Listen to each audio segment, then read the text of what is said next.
First Sip Brew Box is a one-of-a-kind subscription service for craft beer lovers based right here in Pittsburgh.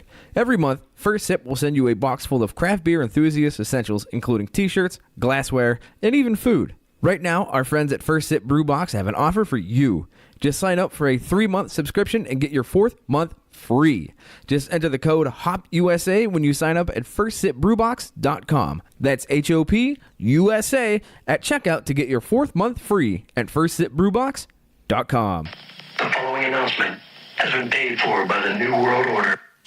Well, you talk about the money, you talk about the fame. Well, this is Hop Nation USA, and I hope it's okay because Jason Sircone is taking over the mic for 3 minutes, brother. So what you gonna do when the largest podcast in the world runs wild on you? Whew. I blacked out there for a minute. What the fuck? So hey, this is Jason Sircone, the host of the Breaking Brews podcast. You might remember me from such other shows as Over a Couple of Beers, the Breaking Brews Power Hour, Decent Exposure, or episode 49 or episode 80 of this very show, the Hop Nation USA podcast. I have been tasked with coming up with something fun to say for the next 3 minutes. So this is what happens when guys reach their 100th episode. They get lazy and they just start reaching out to other podcasters all over the place and say, hey, why don't you do some clips for us so we don't have to work on this episode? So here I am, amongst probably a slew of other podcasters who are contributing to this episode. Happy to be here once again on Hop Nation USA. So let me get my own shameless plug in there.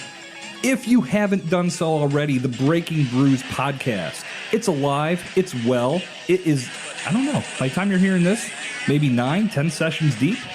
Go subscribe. Go listen. Check it out at breakingbrews.com/podcast. It's a fun show. We cover a lot of business aspects of the beer world. And it's been a lot of fun so far. So if your little ears are in need of another podcast to fill the void between the Friday drops of Hop Nation USA, the Breaking Brews podcast has new episodes every Wednesday. Go check it out. All right, so 100 episodes. These guys have been doing God's work for a couple of years now. In our Twitter conversation that we had before, leading up to what you're listening to right now, I was asked to review a beer, as were many of us, and I got to thinking this podcast is 100 episodes deep. They review 3 beers a show. Carry the 4. That's 300 beers. That's a lot of liquid. You don't need me to review beers, or especially on episode 100. You don't need me to come on here and spend this precious 3 minutes of airtime talking about a specific beer. If you want to do that, jump over to the Breaking Brews YouTube channel and watch episodes of today's pour. We've got reviews to the best of my ability, and we have a lot of fun in front of a camera there, too, so come over there. And I didn't even think I'd be able to get another shameless plug in there, but I pulled this shit off. In all seriousness, to Adam, to Steve, and to Sam, whenever he can get his ass in front of the microphone, congratulations, guys. 100 episodes. That's no easy feat. Looking forward to 100 more. Who knows? Maybe you'll hear my voice on the show once again in the future. I don't know, after this, maybe not. We'll see what happens. So I'm going to sign off, and I think it would be only fitting if this segment were to be followed by another Andre the Giant imitation from our main man, Steve. We'll see what happens. I don't know. I'm not producing this shit. So that's my time. I am getting the fingers across the throat motion. It is time to sign off. I am Jason Sircone of the Breaking Brews podcast. Again, congratulations on 100 episodes to Hop Nation USA. And we'll see you guys over on the Breaking Brews podcast and continue listening to the Hop Nation USA show. Guys are doing great things. Keep it up. And we'll see you all very, very soon. Cheers. The preceding announcement has been paid for by the New World Order.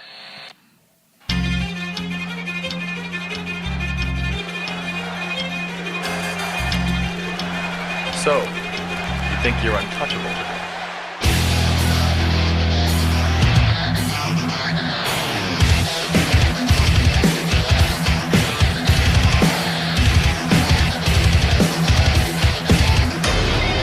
And now, broadcasting live on location, the reigning, defending,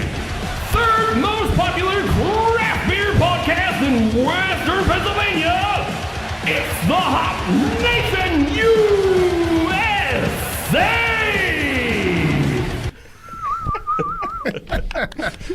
Never a dull moment. And then there you go. There's your intro and on with the show. All right. This evening we are broadcasting live from Abjuration Brewing with our 100th episode, featuring co-host Adam. Hi. Guest host Dennis. Whoop whoop. Special guest Dave, the brewer owner of Abjuration. What's up, guys? Other special guest Tom, also brewer owner of Abjuration. Love to be here. It's awesome. And young boy John. Hey, how's it going? He's a grown man. He just looks very young. I'm willing to bet of the six of us here, he is the youngest. Oh, yeah, by about half. Yeah. Some of us have gray in our beard. Some of us are getting much older. Just say Balding. I saw you looked at me and then immediately looked away. I was like, just say it, man. I almost wanted to say balding, but I didn't want to, but yeah. Just lean into it. It's okay. He knows. Yeah, okay. I know I'm gray as hell. Yeah, I'm not far behind myself, so. All right. But yes, we are here with our 100th episode. We are back again at Abjuration Brewing, one of our favorite breweries in the Pittsburgh area. And we wanted to sit down again with our good friends Dave and Tom. And the other guy. He's new. We'll get into him. I mean, we'll learn about him, but maybe we'll get into him. That's tricky. We also wanted to just sit down, being that this is our 100th episode. It's kind of a celebration. Yeah, it's a celebration. It's a milestone. It's been a little over a year since we've been to Abjuration first. Mm-hmm. So we wanted to check in with them because they've also celebrated their own 1-year anniversary. Oh, yeah, absolutely. It's been really nice. Yeah. Especially with it like being small and being a small place, it's really been pretty cool to see how it evolved. So we obviously the format of the show goes that we try 3 beers every episode, and this time we're going to go back to Abjuration and try 3 more of their beers. So I'll just turn it over to Dave and/or Tom and let them introduce the first beer of the evening. Yeah, so I was going to say we should have just got right into the beers right at the start, but so this is our Rice IPA. It's 7.2%. It's just 2-row jasmine. A little Carafoam and Vic Secret and Citra hops. So it's pretty soft, but I'll kind of let it explain for itself. I don't want to get a cease and desist from any of the MBCs out there. So. Worth it. I don't have to source any sound effects or anything, so I don't have to pay for that. Yeah, it's all natty sound. Yeah, it's all natural. It's the toughest part of the job right here. It's GMO free. They're always like, what do you have to do when you're brewing? Is it all cleaning? I'm like, yeah, sometimes you have to drink beer, though. It's so hard. You got to promote yourselves and you got to drink beer while you promote yourself. Arm twisting. not to be self-promotive in this way, but I really love how this beer smells, especially as we open up a couple cans. The whole table smells like it's awesome. Oh, yeah. That's a fresh bouquet right Very there. fresh. Yeah. Ooh. So just, standard thing we go. We take a look at the beer. It looks very, very hazy. Oh, yes. But it's not.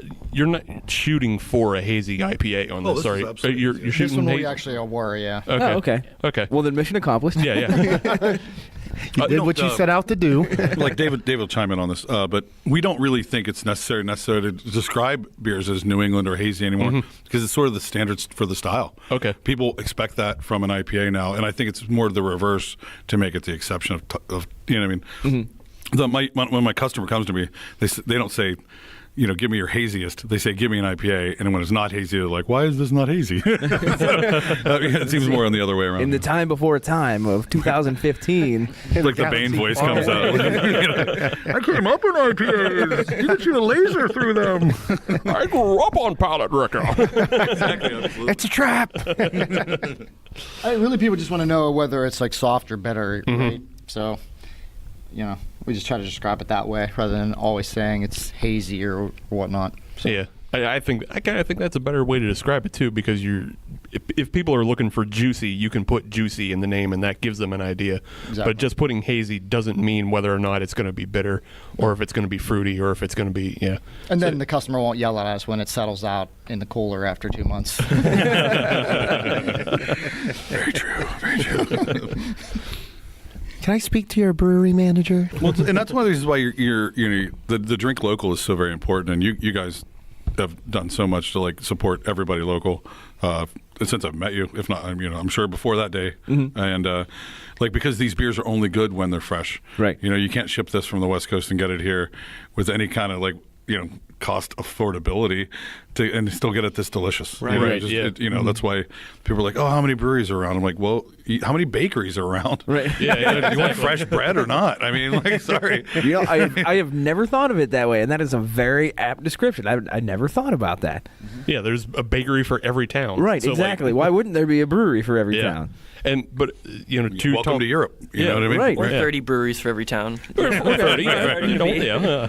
You won't catch me complaining about that. But yeah, to Tom's point of shipping, like Stone tries their best with their Enjoy By series, Right. But it's still never as good as getting it right off the tap. Right. When you can try it through its life cycle of being a green IPA to settling to where it's freshest and most pungent to all through its life cycle. Right. So yeah, So- always better to drink local, especially with IPAs. So let's do that right now. Will do. So yeah, full disclosure, I've already had this beer on a number of other visits. And thank you. Yeah, but We've had it too. Yeah, exactly. Right. The canning day was one of our better canning days, and it was one of those things where we had to actually like. Normally, you get a couple cans that you mess up or dent or drop. Right. And we didn't waste a single can. We were like, "Hey, can I get a little bit for the glass?" I've done 4 or 5 cases, and I ain't had no rejects yet. Drop. I'm only talking like 3 or 4 ounces, but you know what I mean. Like, it's really hard to like work with it the whole night and not have any. It's, Right. oh, it's so good. It's just there. It's taunting you. And it's a fresh est. That's the real perk of being the brewers when you get those moments when you don't get it any fresher and it's Right. at its absolute Right. peak. And that's when we get to be greedy. Straight from the teat. I tell you though, this is definitely fresh. It's definitely soft. It has a very nice mouthfeel to it. Yeah, the rice really does a little bit of magic. It really does. Yep. Silky. It is silky. That is a phenomenal word. And the hop choice with the Vic Secret is just overlooked. It's like a little sister hop, and it's really delicious. So was there anything to use the rice in the IPA? Was there any inspiration for that, or was this something from a? Well, I don't want to talk about other podcasts you guys did, This one has a very specific inspiration. We went to the Michigan Brewers Guild once. There was a rice IPA there that they made with wild rice, and I was like, wow. You think rice, you think it's gonna taste like sake or something, right? And with wild rice, it had more flavor, and so I thought, let's throw it in an IPA. Let's throw some other type of rice and see what it does. But when we first tried to make this, we first tried to make the sake beer, which has now since come out, the rice barley wine, which you guys enjoyed. Oh, yes. We screwed it up the first time, and so we punted and instead did a rice IPA with the wort that we got because we missed our gravity so much. This is back when we were homebrewing, and so the idea was born, and we used Vic Secret, and it made a really tasty beer with the jasmine rice. And so last year, actually at this time, we made the version 1.1, which went over really well. So we decided to bring it back for March again. So. Right on. Which is fun to intend to do the beer instead of just accidentally doing the beer. So we were happy to get replayability, especially on the new system because we were homebrewing before. Yeah. But we also applied everything that we learned for hoppy beers on our system in that year. So it was kind of cool to see. Kind of wish we had 1.1 from what it was when it was fresh to compare, but yeah, it is what it is. I see us definitely doing a lot more with the different specialty grains as we go forward. I was just going down a rabbit hole last night on my phone.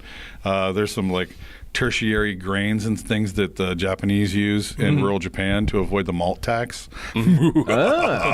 That is smart. Some Just hustlers. I'm just saying. Just saying. Stick it to the man. Looking at you, Aurochs. Looking at you. Just saying. Because they, we can't use anything like we've been, sort of roundabout talking about like who we want to do collaborative stuff with. And looking at a bunch of different people, but a lot of our friends in brewing are just, I don't know, they're just like. Everybody could just go hang out with each other more often. I think it would be the one thing I would prefer. You said burgers down, what is that, Lawrenceville? Yeah, our bartender on Sundays, her husband's the assistant brewer there. I Nick. didn't know that. Yeah, he's a really great guy. He did a couple of brews with us last year. Yeah. Really nice dude. Doing, I think they're part Good of beer, good beer that maker, too. that Veterans Day collaboration going on with Brews in PA, so I should be seeing those guys in Harrisburg next month. Then. Cool. Yeah, well, that was the one thing we really didn't do too much of. We only did one collaboration since we started last year, and I think that's one of the things we're going to look forward to doing more as we get more our feet under us too, and figure out where we want to go with our general art. Right. Continue on with the rhythm that you guys have established, kind of thing. Yeah. You guys, that first year was big. You guys you established, at least in my opinion, as thought leaders in Pittsburgh as far as pioneering around different styles in the craft beer scene. Just so many unique, tasty brews. I've never been upset with any of them. Thank you. Yeah, I completely agree with what Dennis just said. So I guess to more kind of cement what we're talking about this segment, we're just going to talk about the past year that you guys had. Like you said, you've done a little bit of collaboration, and you're looking forward to that. The other thing that we've been mentioning offhandedly is that you're canning now. Oh yeah, yeah. That's a brand new addition, right? But it's also very important. It's especially very important in the Pittsburgh scene because you hear of so many different breweries canning now. So what was that like getting that started up, and how do you choose what goes into your cans? I mean, I know the number of brews that you've put in the can so far. We had the Strata IPA, and that's very popular, especially among me and other IPA drinkers I know. Got love that hop.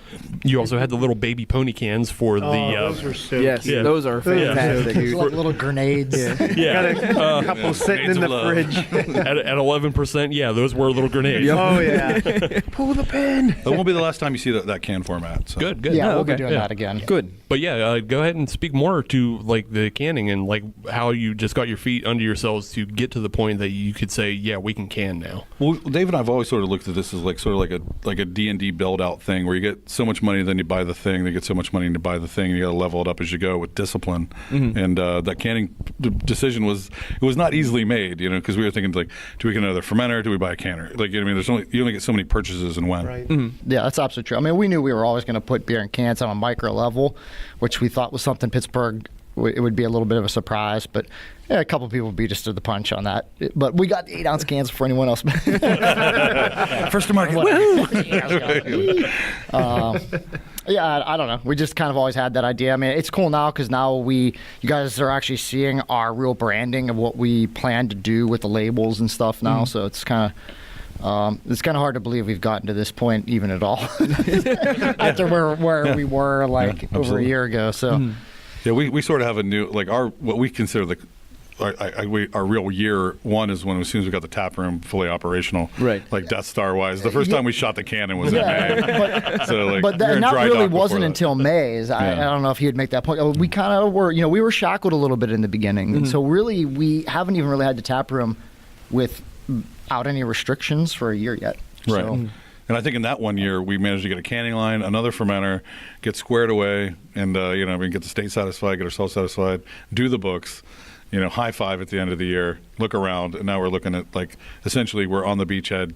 We're safe. We're right. It's time to start bringing in the troops. Exactly. We're going to cut our way through France here pretty hardcore. It's going to be righteous. Exactly. We're going to high five some Russians on the other side. I can tell you that. Well, as Adam just said, bringing in the troops, you've also made some hires because when we were first here, it was just you and Dave. Well, he's actually a very qualified yet still unpaid intern. Oh, okay. Well, yeah. You get paid in experience. A freelancer, I know that. And free beer. The beer is a nice plus. Right. Yeah, there you go. He's not allowed to pay for beer. Yeah. That's for one thing.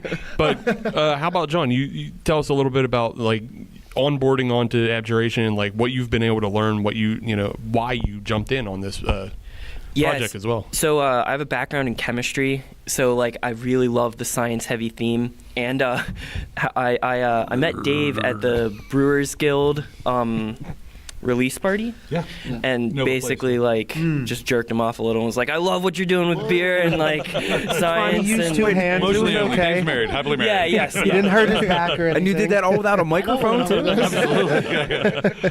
And was like, can I come and hang out and help brew with you guys? And Dave was like, sure, just hit me up and we'll figure it out. And so then I came in September, August, I think, and the first brew day was, if I remember correctly, the Rye Brown Porter. which I love that beer. Yeah, one of Tom's favorites. But it's been awesome. I've learned like so much. My home brewing skills have skyrocketed. I finally got a good review on a beer from Dave. So It's a good beer though. It's really good. That's like Mr. Miyagi over here. So just out of curiosity, it's a mop on, mop off. I'd say, sort of learning style. what was that homebrew that got the positive review? It was a West Coast IPA, and kind of a rebellion on all the New Englands, and I called it Tom Brady's a cheater. So it's factually accurate and also delicious. Right. Very cool. Very cool. So yeah, you guys have been canning. You're hiring more employees. What's the future now? Now that you're safe on the beachhead. Right. We're looking at within rational, business savvy yet smart decisions to like pretty much fill out the tap room in the back. Get this place like what we consider like maxed out, and then we'll take a nice hard look and see where we're at from there. So it's still a lot of stuff is TBA because there's a lot of opportunities, but you want to make sure that you don't lose sight of what you're trying to do. Chasing expansion is a great idea and all, but if nobody wants to Rivertown, so right. Yeah, nobody wants to overextend themselves. That's a noun. or which I would it's even, a verb. Yeah. I would like not to. It's okay. I've Rivertowned myself. Yay, North Shore, which is a great place to drink. Don't get me wrong. But the what I would say is like, or you could even more painfully Milkman. Like Milkman Brewing, RIP. You know what I mean? Which is one of those at ones. first I didn't get that. I thought that's how John got the job. Well, yes. He was delivering milk and we needed lactose for one of the beers. And we're like, hey, kid, get the spoon out. He did milk a man, but... Oh, there you go, Tom. Oh, I'm sorry. Hey, welcome aboard, Tom. Wow. I normally am the dirty guy in the conversation. I didn't see that coming. Hi, John opened the door in all fairness. Yeah. I'm a very situational kind of guy. Right. Kick that door in. As soon as he did that, I was like, I will use this later.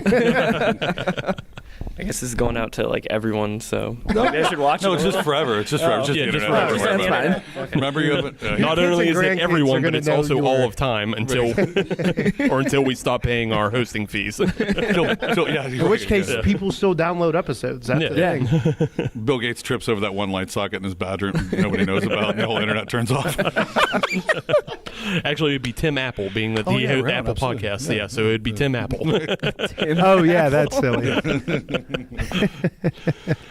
All right. Well, we've talked about kind of the future of the business, but also we just want to know the future of the beer. That's the most important Yes. part. We've had I a number of wanted beers. to talk about that. Yeah, hold on. Yeah. I'll lead in this a little bit because he didn't fully answer the question about what will happen here. I mean, we need a lot more tanks to do what we really wanted to do because we get to a point where it's 2 and 3 new beers every single week, which is just really cool scenario. So, and that will lead into a lot more fun with the beers. So, Yeah. That's something we heard from Grist House. They were talking about their expansion when we visited them a year ago or whatever. Right. One But- eon ago. Yeah, but they were talking about how they just need more space to be able to play.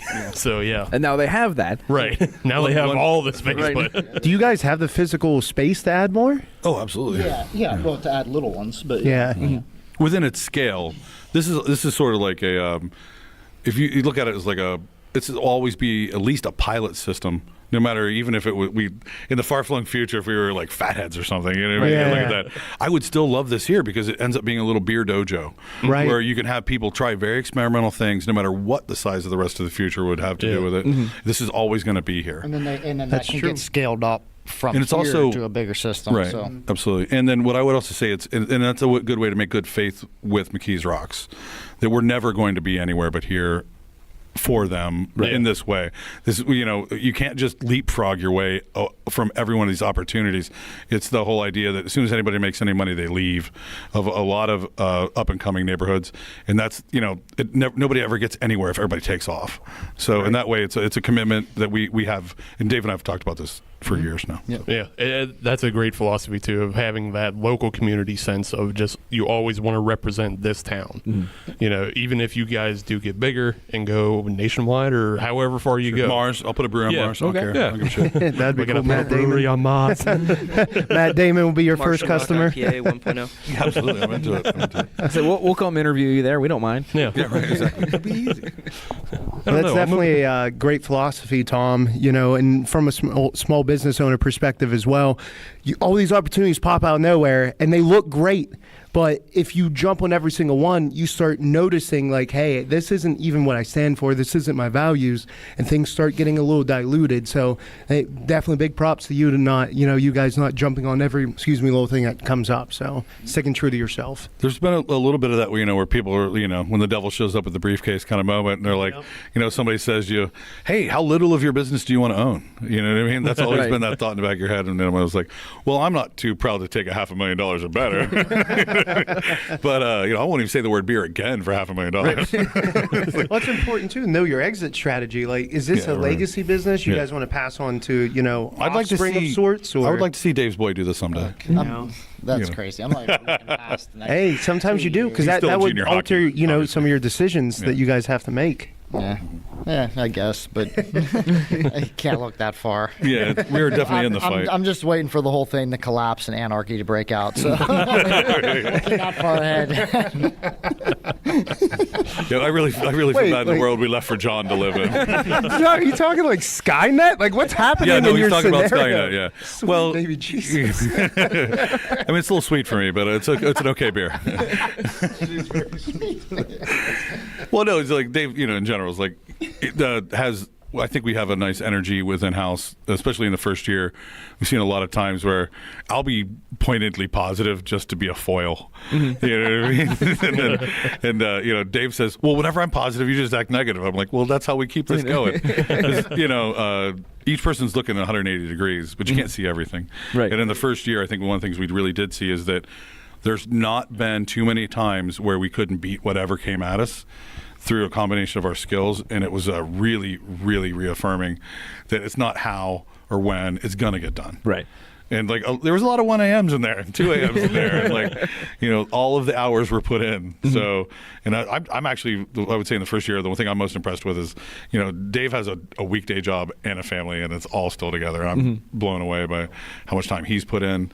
I try to be here as long as, we're always open. We've never missed a day of operation. Except for a holiday that Christmas got in the way. Pesky Christmas. Saint Nick got us. No, I think we were because Christmas was on like Monday or Tuesday this year. No, I meant for brewing though. We missed that day for brewing. Yeah. Back of house only, Yeah. right? We would never miss a front of house day. That's how we paid Duquesne Light. Yeah, exactly. Right. Yeah. Negan gets his blood, baby. So I would say, I speak for Dave in this way, we're finally able to be optimistic. So, I'm into it. You've earned that right to be optimistic, that you can look forward and hope it doesn't all collapse into just the abyss. I meant civilization. The beer will be fine. We're cooking till the last days, guys. We'll crack a freshie. He's like, Abjuration will be fine. Still gonna take a beer with us. Exactly. Not to step on the branding of full pint, but if I'm headed south, I'm bringing a 6 with me. Not to get in your scheduling or whatever, but I am excited to get to these beers we're going to drink with you guys today, because I think the spread of them is really good for just what we happen to have on tap today. Yeah. So I also like the sort of the blindness, because I didn't really mention to Dave that we'd be drinking our beers. Oh, okay. Well, let's come. We assumed we'd be drinking our beers, right? Yeah. But just necessarily. Yeah, that'd be kind of mean just to bring other people's beer into your house. I mean, that's one of those things we did a little bit of talking about maybe doing a homebrewer tap in the future. Yeah. And allowing some of our friends to pour some of their stuff for everybody, because one of the things when we were coming up, especially with the beer festivals, them allowing us to get our beer out for other people to try brought us to where we are today. And I think we need a lot of this looking back. Everybody's so happy about where they are, right? Mm-hmm. But and that's a great way to be able to figure out who the next brewers are going to be. Mm-hmm. Absolutely. That's something we've kind of heard from other businesses that we've talked to. whether they're starting to open or they've been open for a little bit, they're thinking about possibly adding like a home brewer element just to give locals a chance to showcase. Because again, that taps into the local I heard market. your episode with Grant. Yeah, especially Grant from Lincoln Avenue Brewery. Right. That's something he's interested in it as well. But yeah, for now though, let's come back to this Rice IPA. And kind of give final thoughts on that. Dennis and Adam, I know you guys were a little bit quiet on the opening of the segment on this, so go ahead. Yeah. So on the nose, you definitely get that fresh bouquet. It just smells so refreshing, and mouthfeel. John mentioned it right on, hit the nail on the head earlier. It's silky. Like if I could make a blanket out of this beer, I would, and I would be set for the rest of my life. And it's just good. I like it. I'm a big fan. Thank you. So I'll obviously be the dissenting vote here based on the style. However, there's a slight problem with that, is that I just poured more into my glass. So that kind of says it all right there. Your opinion is the most curious I am of it. So for anybody that has listened to the show before, I am not an IPA guy. The number of IPAs that I enjoy, I can count on two hands or less, depending on how many fingers you have. But with this one, the sheer fact that I went back for more says a lot, and that was not just a show of appreciation. That was true. I wanted to drink more of this beer. I enjoyed the freshness of it, the brightness of it, and it is not a harsh IPA. It is not one of those classic West Coasters where they're just going to take a handful of hops and punch you in your stupid face, and I appreciate that. This is definitely the type of beer where if you are unsure about IPAs, grab one of these, because this is the type of beer that will push you in that direction, and that's what I appreciate about that. It is a very welcoming beer into that genre, and I think that's where it leaves its mark. So yeah, there's a reason I have more in my glass. It's a good beer. That's awesome. I think just to add on just a little bit more to that, we mentioned it's a 7.2 IPA. So it's you're talking about how it's bright and it's fresh. Mm-hmm. It has that lightness to it. It's soft on the mouthfeel, and I think the rice helps balance that out in the way that you don't get a maltiness to it for being I agree. approaching a DIPA level. So yeah, I think that's another check plus in the yes. in the holster of this beer. So yeah, if you guys have any final thoughts on your own beer, go ahead. Yeah, John, you look just one of my favorite things is that like the jasmine rice adds an extra level of floral. Like the Vic Secret really like takes it up front, but the jasmine rice just carries it through the rest of the beer, and I think that's just one of my favorite parts. Yeah, absolutely. And it's available in cans, so come on down to Abjuration. Well, that's one of the things, for the people listening to this in the next week or so online. Yeah. We actually, all of our cans are like live to the minute on our website with what we have available. So if you look it up before you head out, you'll always know if we have something that you want in stock before you make the trip out. And that's a lot better than getting on Facebook and having to ask 5 other people. Right. Because we've all seen that. Yeah. Have you been to Grist House? Have you been to Hitchhikers? Do they still have? Yeah, right, exactly. I mean, that way we're not always answering online, too, without, like, what cans are left? How you got it? Right. It also makes sense for where we're located. You know what I mean? Right. Being in the most people are traveling at least from somewhere else in the area to get the cans, so it's nice for them to know beforehand if they're going to come down. Right, it's destination location, so treat it like it. Mm-hmm. Yeah. All right. Well, we're going to move on to segment 2, and we'll still be here at the Parkway Theater and Abjuration Brewing here in McKees Rocks, and we'll be back in a second. All right. This is Bumwine Bob coming at you from bumwinebob.com and the Bumming with Bobcat podcast. And I would like to congratulate the guys from Hop Nation USA on their 100th episode.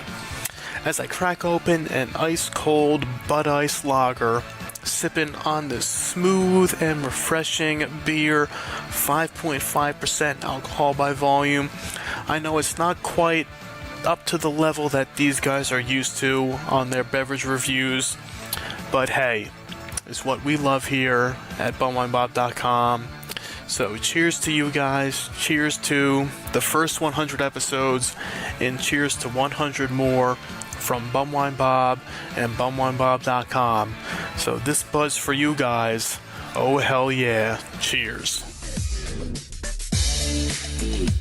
Join us May 11th for the 3rd annual North Hills Homebrew Fest at the Pittsburgh Shrine Center Picnic Pavilion. Homebrewers from around the area will be featuring their best beers for you to taste while competing for the grand prize of having their beer brewed and served at Penn Brewery. The event will feature raffles, auctions, painting with a twist, food from Vagabond Tacos and Oakmont Barbecue, a live homebrewing demo by Kegel Brewing, and a live podcast by us, Hop Nation USA. Tickets are $35 for VIP, $25 for general admission, and only $5 for designated drivers. Proceeds go to benefit the Shriners. Purchase tickets, or if you're a homebrewer, get your entry form at SiriusShriners.org. Just click on the events tab, and we'll see you on the 11th. What's up, yins guys? Spoon, should I drink that?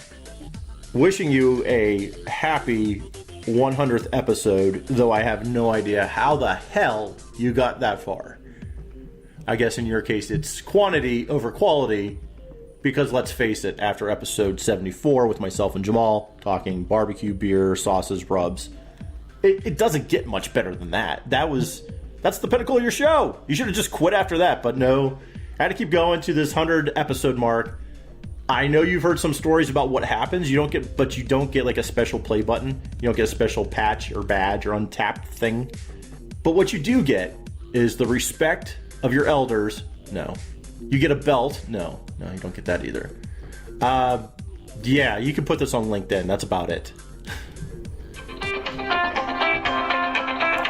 Hold on 1 second. Hello? Hello? What? Oh, hi, honey. You need to come upstairs. Bring the laundry with you. Mom, I'm downstairs. I'm recording a show. Playing with your internet friends again? They're not internet friends. They're real life. I'm so happy you even have friends.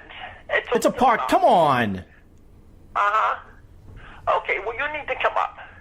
But Those Hop Nation boys, they're good boys. They're really good boys.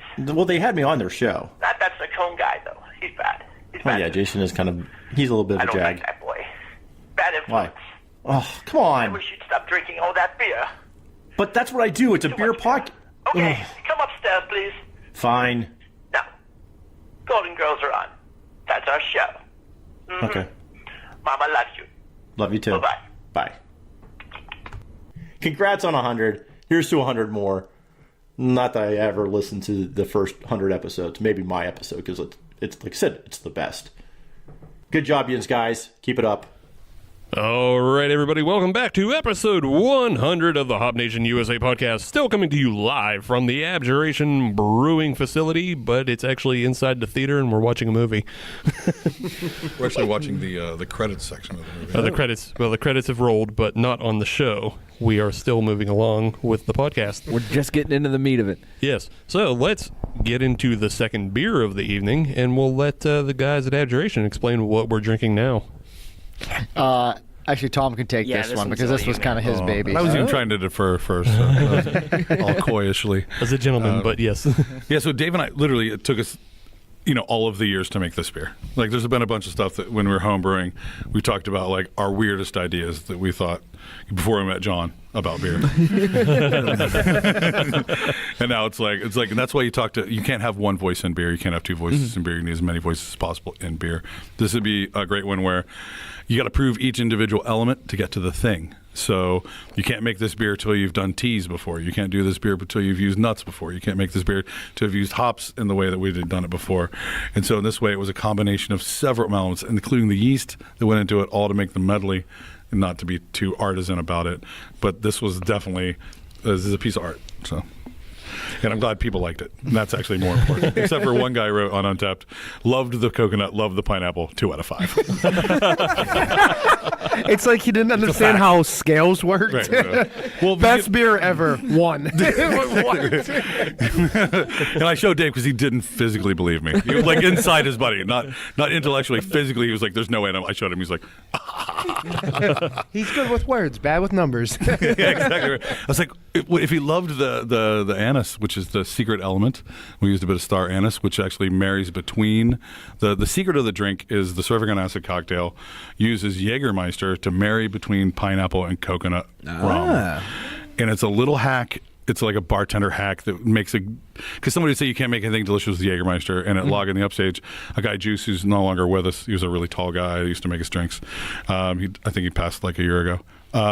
He used to make these drinks for me and our buddies when Dave would have them when he come out, although he was like the youngest guy in our crew at the time, so he didn't make it out a lot. But and it was a real headache maker because it was super sweet. So in this one, we tried to pare it back and yet make it something drinkable. And then Dave was like, essentially, what got it finally past the goalie was I was like, let's use Strata. He's like, IPA? Absolutely, we're making this beer. And it was like within... I was also putting it in a hoppy beer because originally we weren't going to make it a hoppy beer. I'm like, I think it needs to be with a New England style beer. And he was totally right. I mean, obviously the proof is in what it is. Right. So we're officially drinking the cocktail. Inspired Ale. Yeah, the cocktail. Ale. The cocktail Inspired Ale. CIA for short. CIA for short. And it does mimic a painkiller. Yes. I was able to figure that one out just from the flavor profile. But what were ABV on this or IBUs? I don't know what the IBUs are. I think it's 6%. I think I can look it up. I think, it's in the 6s. Yeah. I heard this brewery puts everything on their website, so. Yeah, right? Good way to fact check yourself. I turned my phone off, so I was not even reaching for it. And that's one of the things, I really do, which people would avail themselves of, is checking out what we have in the fermenters. Because, it is a destination location, so if you want to see what we got coming up in the future, and you can see things on there, like we have a Belgian Tripel with dates coming up soon. Ooh. Just in the future, and we're working on the dates later. We're going to chop them up. Yeah. It's sort of like what we're doing tonight. It's, after hours. In the brewery, when no one is looking, we're cutting up dates. For a picnic. Just kidding. A beer. I was excited to have one because I don't get those kind of sweets all the time. So I had to have an actual date. I was like, yay. The ABV is exactly 6% on this. So. The ABV is exactly 6%? All right. Yeah. Right. All right. So, looking at this beer, it's a nice bright yellow color. It looks fresh and tropical and inviting in that way. Smells that way, too. Yeah, on the nose, you get a lot of pineapple up front. Knowing, as Tom was already speaking about how this is kind of a sum of parts that they've worked with before. If you've had their Strata IPA, Strata hops imparts a lot of pineapple flavor onto beers. And so when you taste it, you get that as well. Right. You get a lot of pineapple flavor in this. Did you add more pineapple along with the beer, or? Yeah, there's actual pineapple puree. Okay. Well. All right. Yeah. Just because it is very fresh, but you definitely taste it as a hop as well. I mean, there's not infinite strata in the universe, but if there was, I could definitely see doing like a fruit with just pineapple and strata together, just to let them fight it out and just enjoy it, because I love pineapple so much. I don't think there's an end of my being able to drink pineapple. Right on. Yeah, the only thing I sort of regretted on this one is there's a new hop called Sabro, which has a coconut flavor to it. That's really got an eye-opening coconut flavor. Which would have been cool with Strata in there too, but 1.1. But we might try it on the next version of it. Very cool. I don't know. I really enjoy this beer. It definitely mimics a painkiller, and it's very smooth, and it's not like a dry finish, even though it's an IPA base, so it's not dry finishing. It has a sweet juiciness to it. And that's obviously because of the pineapple puree. And as a fan of the actual cocktail, the painkiller, I can tell you that this glass is not going to have any beer in it for very long. I'm gonna crush this. Yeah, not many beers out there. When I take that first sip, makes me go, ooh. Right. I am a grown-ass man, and my voice is not high-pitched, but it brought me back to, when I was a kid. Not that I was drinking beer when I was a kid, but that it was, me too. It was just, really sweet, fresh, just tasty. I'm actually eager to see how much vitamin C is in here, because you guys can market this shit to fight off scurvy in third world countries. This stuff is good. The pirate's smile. We've distributed it under. Arr, it's delicious, matey. So what I'm hearing is this is a healthy beer, and this needs to be part of a balanced diet. I don't believe the state of Pennsylvania would let us say that, but I like where your head's at. That's why you got to take it into international waters, and then you can say anything's healthy. Our mateys, we be pirates. We be drinking our healthy ales. There's a storm coming. It's my IPA with creatine upon it. Do you even lift, bro? Do you even lift? Pretty sure that's a milkshake. Yeah, exactly. What happened to your foot? CrossFit. I dropped me kettlebell upon you. Crush me toes. All right. Well, this is Pirate obviously. rant. I don't know if I started that or what. That ABV evidently was there enough for everybody. So I think everybody's got rosy cheeks. So this is good. All right. Well, we have established that this is a healthy ale. We're going to do something a little different for the first time ever. Right. We're going to try something. Let's hope it works. Yeah, let's hope it works. And let's hope Dave and Tom are a bit nice to us. But what we've done is we've brought some of our own home brews. And what we want to happen is we're going to share our home brews with Dave and Tom, and we're going to let them critique us for a change. For the past 100 episodes, we've been critiquing everybody else. So. Right. It's time for us to get on the other side of the table and have somebody try our wares and get a taste of our own medicine. Right. For better or for worse. And so that's what we're looking for, is just an open critique. And that's one of the good things about homebrewing is you get that kind of feedback. And this is a rare opportunity. Not many homebrewers get that opportunity to have, some pros be able to try your beer and give notes and things like that, what's good, what's bad. So we're going to take that opportunity. Why wouldn't we? Yeah. And if it turns out to be really good, then I would say first it was a part of it. If it's not. Yeah. So what we brought tonight is a caramel white stout that's meant to mimic a Little Debbie Star Crunch. Star Crunch. Yeah, Little Debbie Star Crunch. So chocolate, caramel, and rice builds that profile of the Star Crunch, and we tried to mimic that within the beer. So we're going to let Dave and Tom and John give it a taste, give us feedback, and then we're actually going to get more into just homebrewing tips, what the professionals can impart into us amateurs, and how we can do better and not suck so much. Awesome. I'm starting the base low and hoping if we don't do belly. Well, in that way, with John, the first beer he brought in was just so interesting. It was like oranges and tomato, and it was supposed to be almost like a prison type, like a toilet wine. Toilet wine, like hooch. Yeah, Pruno, right? Pruno, sorry. Right. You are like an interesting dude. So, you want to talk about like for your interview, you just brought in some prison hooch. Absolutely. And you know what I thought? Cool. This is one of us. Is what I thought right there. I would 100% was like, he gets it. He totally gets it. Did you serve it out of a grocery bag? Did you squeeze it out of the grocery bag? I would have cried. I mean, He fermented in his backyard. well, it showed like a total lack of trying to do something someone else had done before. Right. And it was like, well, this is what the science says it would do, so I'm going to use the ingredients and do it. Yep. And, I like that. And it was really That's palatable. It was so palatable. And in that way, it was one of those moments where... Palatable is your opinion. That's what I'm saying. I could finish But it. John, what did I say after I had it? I'm like, we should try to put tomatoes in the true. beer and see what it does. I mean, it was interesting. I think there could be. See I where think there was a improvements. positive from it. Oh, definitely improvements, but you'd only made how many beers by then, so... Yeah, probably on 10. Right. I mean, I was saying, absolutely right. if you're still on the first dozen and you're venturing into the tomato realm, No, yeah, you're doing something right. You're doing all right. You're obviously a chemist. Yeah, absolutely. We made the joke that I skipped doing any extract brewing, and John's going to skip home brewing. This goes straight to the big leagues. Well, but a lot of people actually do that. Like my uncle, when he was first getting involved with Elysium, he was a seller.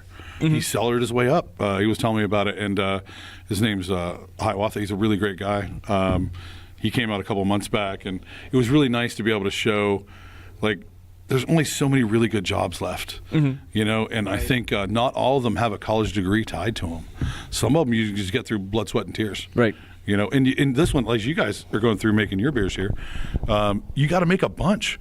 It's definitely not a one-off love. You're not going to play, Starship or Stairway to Heaven on your guitar in the first weekend.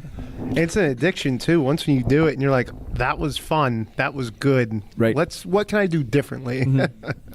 Especially the happy accidents are even the best ones now. Yes. But I think anytime we've had a couple of people come in that are like really active and home brewers, and watching them and like what they think they want to do, and then be able to give them tips and tricks without necessarily like giving away the whole company store, kind of like, Right. you know what I mean?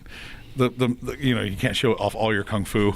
Yeah, but you can definitely show some. We're, of the we're not methods. Right. We're not asking for that tonight. We're just like asking for like maybe a little bit of yellow belt stuff. Oh yeah, no, because also like I was just saying this to Dave last night. If you'd have put me on this system right now on our first day, you wouldn't even believe me. If I said this is how the machine works, this is how all these things work on your first day, and it took us a good bit of time to really, you know, you see it in a lot of other breweries, even no matter what the systems are. Right. You know, they call it getting their legs under them or whatever, when they really get the master class on their equipment done, and like I'm excited for all the rest of it. You know, Right. Absolutely. All right, so what we have here is we have a split batch of this Star Crunch Stout. We have a batch that was aged on 6 Star Crunches, and then a batch that was aged on 12. So feel free to pick your poison. So you said the base style is like a white stout, basically? Yeah, the base style was an attempt at a white stout using a lot of pale two-row and oats. It was almost a 60-40 split, I believe, between oats and So a bunch of two-row. oats. Well, just because we're talking about, how in the hell did you manage that at the homebrew level? without All it those jamming up, right? Well, it did jam up in the batch. Oh, okay. All right, right. Arm still hurts. Yeah. They're like, oh, it's not coming out. I'm like, all right, my specialty.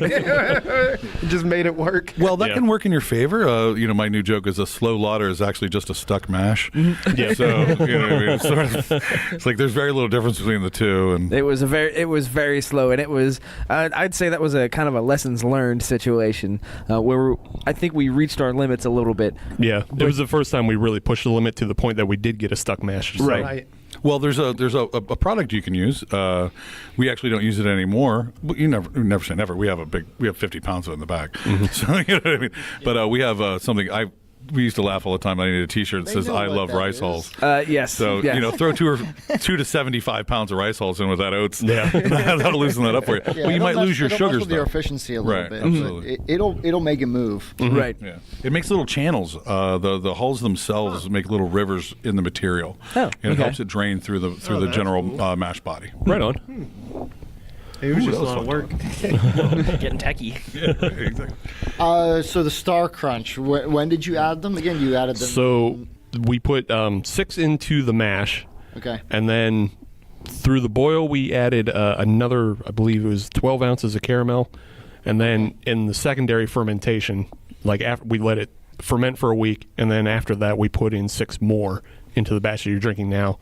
Did the same thing on a other half batch, but added 12. When we went to secondary, the How front big are your sides are batches? the same. correct. Yeah. It's just what you added to the secondary. Right. Correct. And your batch size is? It's 5-gallon batch. 5 gallon. Yeah. Yep. Okay. The OG. We were actually just talking. Dave was talking. We used to have a 20-gallon kettle because we've always been like, "Hey, let's go to festivals and sell, give away our beer or whatever."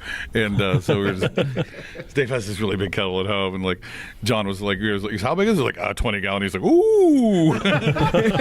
Still a little big. Yeah, I think we're rocking with a 14-gallon kettle right now, so we can do a Yeah. 10-gallon batch. Right. We can do a 10-gallon, I but know a guy selling a 20. I'm just saying. Size doesn't matter, Tom. Yeah. 23. I remember it. It was so adorable back then. The hopes, the dreams. So then, what yeast did you use? I believe we just stuck with an American or just straight up California ale is what we went with. Or Yeah. 05 or something like that. Yeah, just I believe it was California 2. Yeah. Funny because I think it's changed that it's warmed up because I've actually already had this before when I was a little older. And I think it's a little different now. I pick up a lot of caramel for sure. And I think I can literally smell the fakey wax that's on the outside, the fakey chocolatey wax that's on the outside of them. Yeah. And the Star Crunches themselves? Yeah. I do think there's a little bit of a Belgian-like characteristic to it. Yeah, that's why I asked about the yeast, because I'm getting some Belgian-y esters out of this. And They got pissed. this is just from experience that we've had here, because we've used a lot of weird shit, too. Right. I think certain things, and I know Star Crunch probably are one of them, there's a lot of preservatives in them, and so when you put them in the mash, the yeast have to try to feed on that sugar, and I think it pisses them off. And Right. And it stresses them a little bit. It stresses them, and you get a little bit of a Belgian-y characteristic out of it. Okay. Again, this is just speaking from experience, because we tried to make a beer with with vanilla cookies. Right. And it was, in my opinion, the worst beer we made, because I put Tom loved it, but I put so much of it in the mash, and I think there's probably full preservatives, and it kind of pisses the yeast off. There was so much artificial about it that it doesn't. There's literally preservatives. They literally yeah. put preservatives in to stop stop yeast and bacteria from feeding on it. Right. So that it will just sit on the shelf and not rot. I liked I thought the sort of the way it went a little phenol. Essentially, and so it was a little alcohol-y, but it was a vanilla cookie, and I thought it paired so well with the vanilla. I actually thought it just made the vanilla seem really gangster to me. And I understand it's like a fail in a beer by a Cicerone sort of understanding, but I really enjoyed it. And on the creaminess, I thought it actually sort of gave it almost a cocktail sort of heat to an otherwise creamy beer, and a lot of other customers. It was weird. Oh, damn. It didn't. We want it. It didn't get slammed. It didn't get slammed on Untappd ratings. It did get a little bit slammed. Well, but compared it was weird because it had like a 3.6. It had what I'm trying to describe in this beer, but it was to the extreme. It had a real Belgian-y characteristic, and it was a clean yeast. Yeah, when you're not shooting for Belgian, and it was also very fusely right. because we got so much simple sugar from those cookies. Yeah, I don't get it's nowhere near the level we had before, but I do pick up on it a little bit. Okay. Actually, and this is like pretty much like if I were to drink a beer and I were to go and go to a craft brew shop, this is kind of, Dave will tell you, like, this is exactly up my alley. I thought this actually tasted a bit Rochefort-y, like a little Trappist-y in that way, just from the happy accident of the way all of the caramel went through with the caramely flavor comes through. Yeah. Did you say what the ABV was? ABV should only be about 6.5 on this. Oh yeah. So yeah. Right. Like I mean, not to say it's not like a Rochefort 8 or a Rochefort 6, but it could definitely be made there, and I would have been like, sans that little bit of artificial flavor from the but that's the star crunchiness, Right. But and it's easily addressed. Yeah, I would, if it was one of those things that the bottle share when everybody's like, hey, which ones are you taking home? You wouldn't be able to find these. So I would take both of them with me. Yeah. As I was saying, I enjoyed both of them, and that way it's no matter what you do with being weird with your beer, if you can still drink it, that's awesome. Yeah. It's good, but now you guys have also done it. I mean, have you ever used Star Crunch before? No. So now you have a little bit of an idea, like maybe if we did this a little bit different, you can get more of that flavor, maybe. Or where and when, I recommend a lot.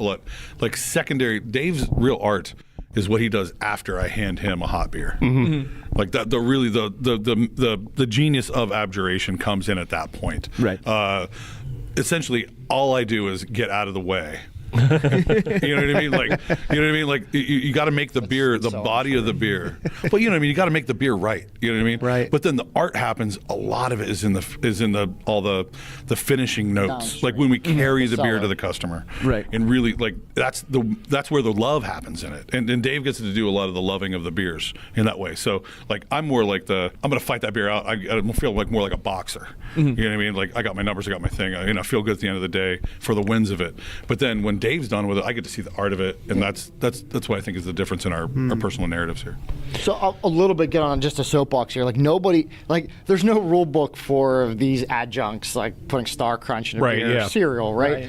And so it's funny because there's a lot of brewers that would say, it's so easy to make these beers with this weird shit in it, but it's not. There's nothing written down you can read about it. Right. Yeah. You have to get it either from word of mouth from other people using these ingredients to know what's going on. So I actually think in some aspects it can be harder than making a light lager. You know what I mean? There are like at least 5 points where you could put some adjunct in. Right. Exactly. You can mash. You can put it in the boil. You can put it in primary. You can put it in secondary. You can throw it in the glass. You can throw it in the bottle. Like there's so many options. It's not like you always put the grain in the mash. Yeah. There's only one option there. Right. Where do you put other weird stuff? Yeah, and so when we started doing the cereal beers, we were doing like 50% of the cereal would be in the mash, and then the other 50% we would put in the fermenter. And it was fusely. Like you could taste the cereal, but you could tell like it was getting burned out. Yeah. There was just so much simple sugar.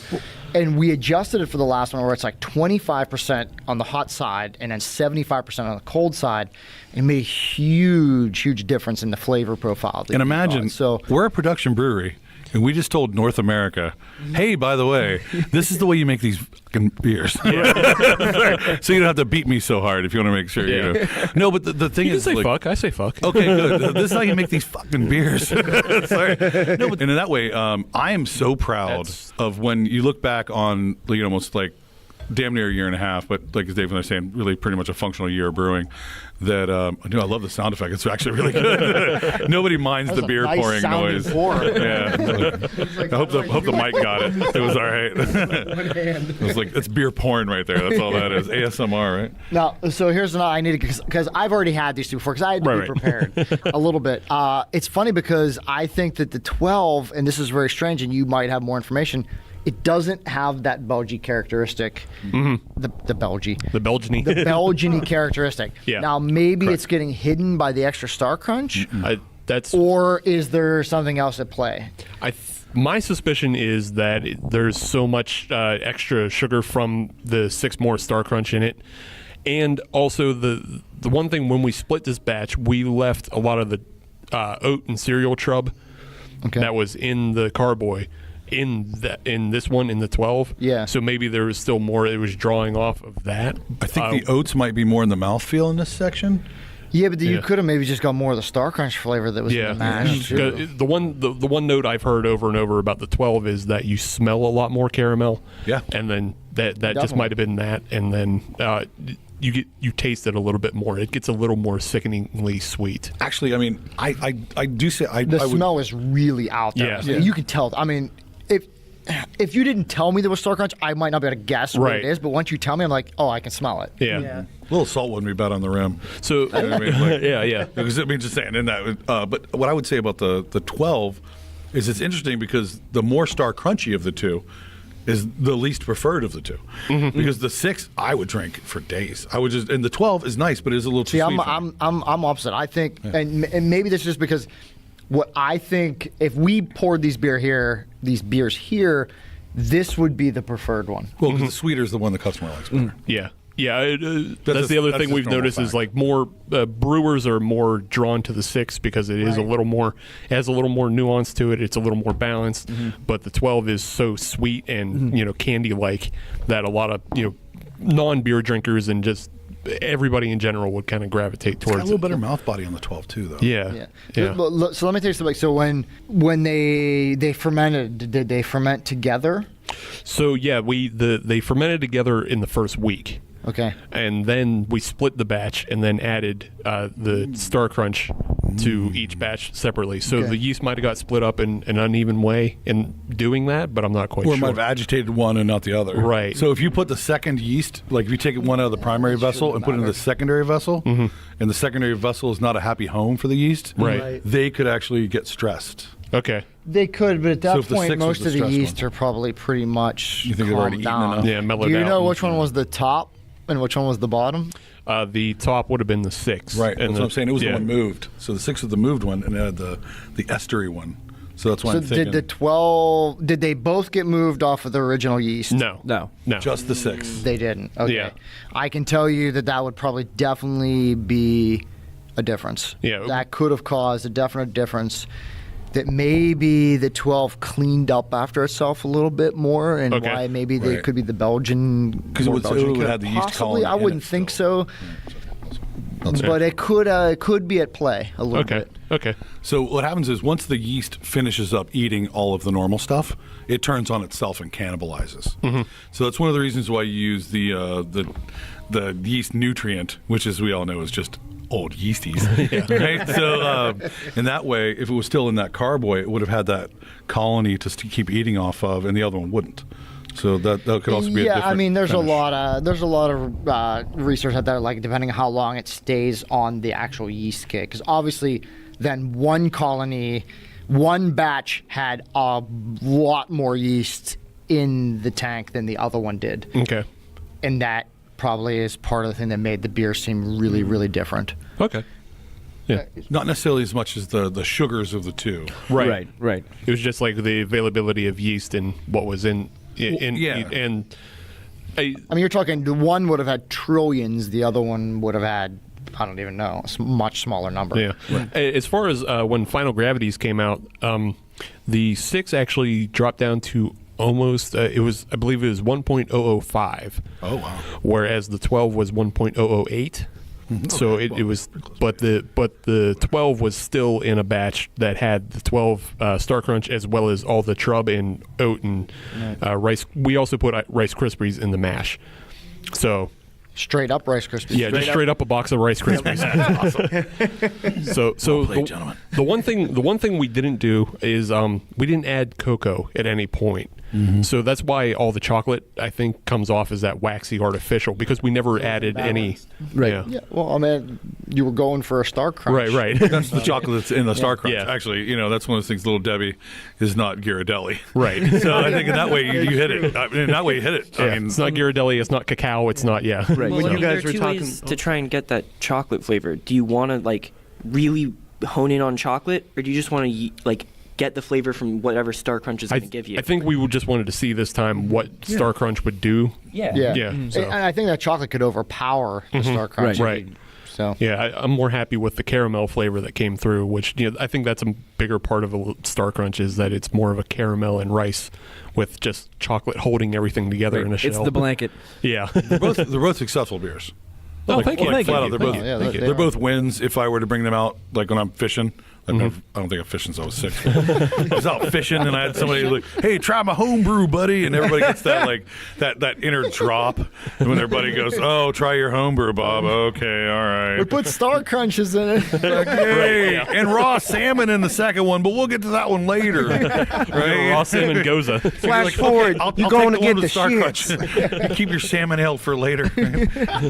And then damn right you're like, and then oh my god, it's actually okay. I'll drink this. All right. Right. Oh, keep doing those. You know what I mean? And that way, also, it's a proof of concept.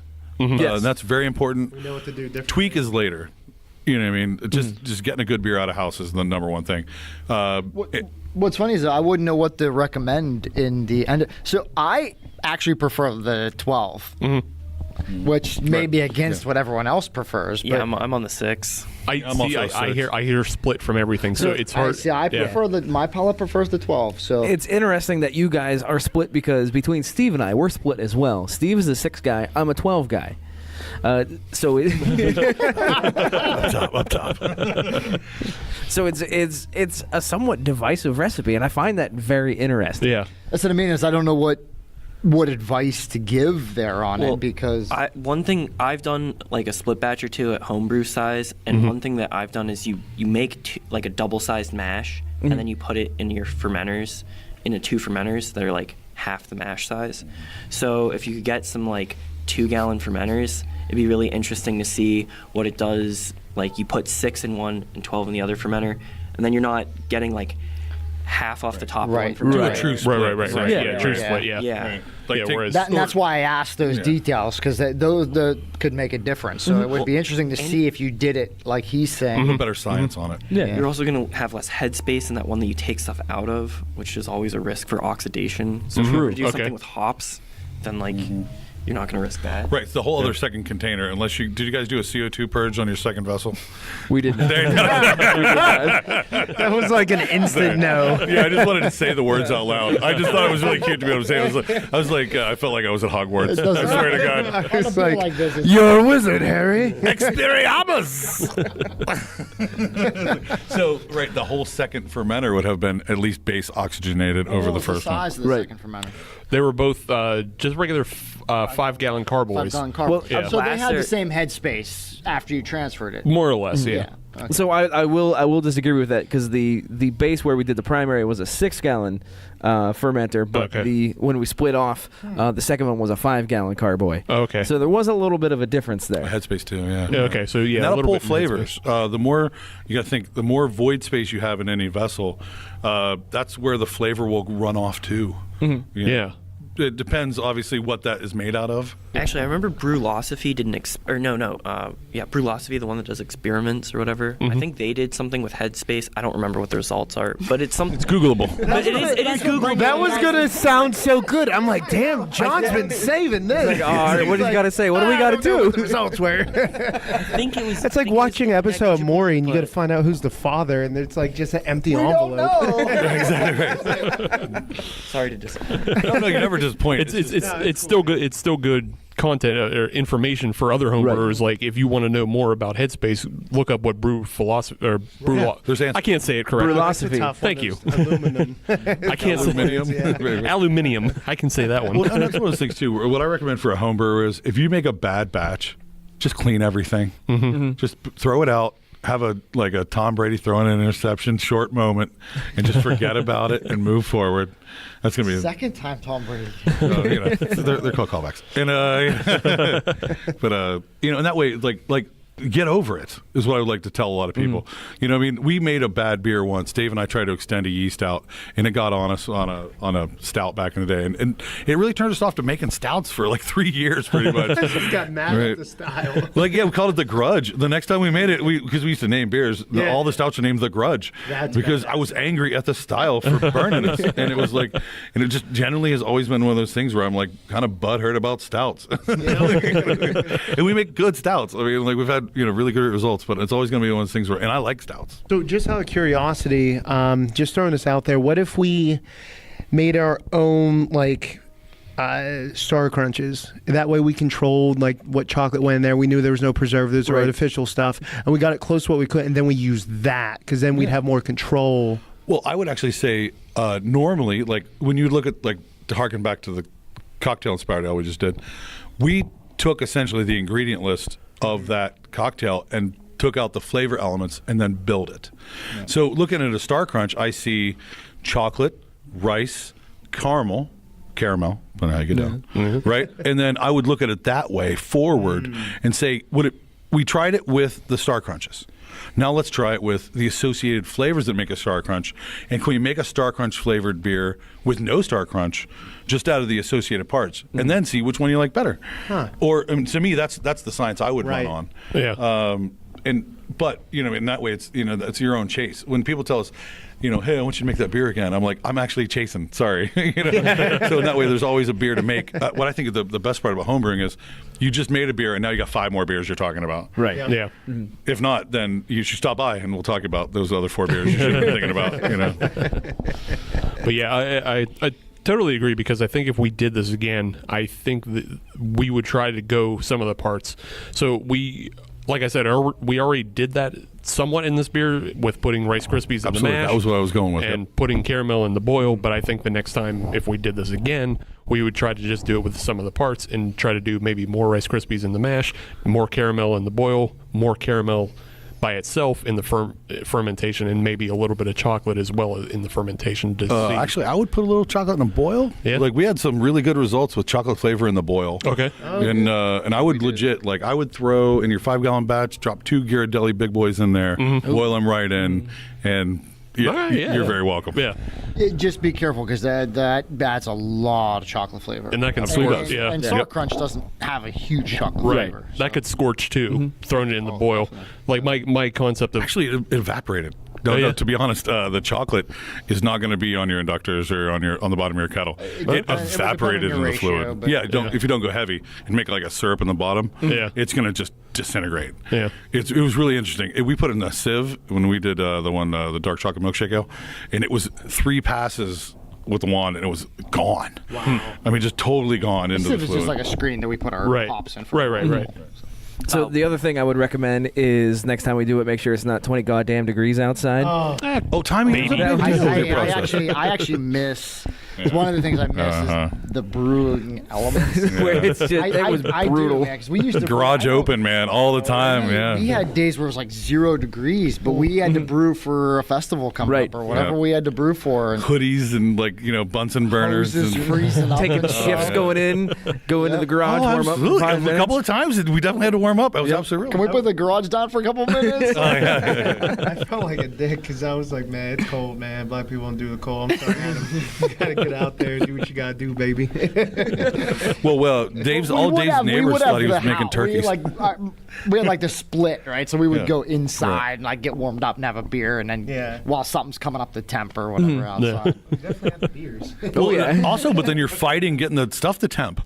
Yes. There are times where it'll be well, that boil's gonna take an extra 20 minutes to get up there because it's 2 outside, because we're in Western Pennsylvania. Missed our temperature mark, and it actually got hotter, and we're like, oh man, now we gotta let it cool back down. Oh, yeah, because you overcook because you're blasting on it. Oh, absolutely. Oh. Yeah, that was just bringing water up for the mash. So, like, we didn't really burn anything, but it was just like getting the water up for the mash, and then it went over. If you had a tiny pump, you can aerate it. Right. Or, you know what I mean? Because as soon as you would, like, splash it once, it'll drop temp because it'll immediately go into the air. So if you were to bail it out even, because it's, what, 5 gallons? Yeah.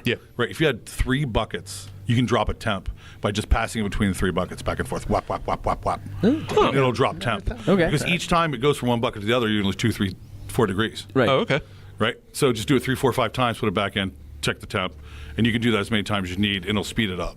Right on.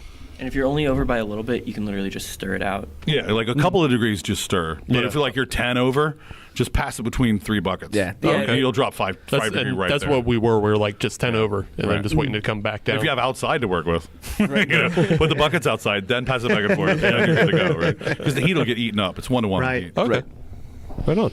Man, this is like watching Bill Nye the Science Guy with brewing. This is great. I want to keep asking questions about that brew setup. Yeah, no, exactly. Right. Let's get down. Just have us over. We'll do the next podcast from your brew day. All right. Let's pick a Sunday. Around Get down. about that. Oh no, we never do. We're real about beer, man. You know this. This is life and blood. I die here. Let's do this.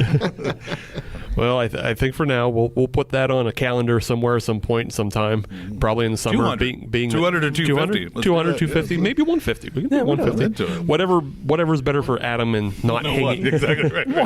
They got something with wrestling coming up. I heard a little spoiler alert. I don't want to get too weird with it, but there's some WrestleManias coming up. WrestleMania. I'm excited for that. I'm going to listen to that podcast just because I don't really watch WrestleMania. Yeah. And I want to know what's going on from a real person who cares point of view, and it'll catch me up. I figure. Well, you'll be able to listen to us and Jason Sircone next week, and he's big wrestling too. So yeah, right on. Oh, that's super good. Don't worry, I'm really glad that I'll be on that episode too, so I can catch up with those two. They're just gonna talk shop. I'll just be off to the side. I'll just let them go. Just remember, the Hardy Boys are the coolest ever. That's all I remember. Still wrestling? Shut up. Right? No, I'm saying I would buy the shirt. Okay.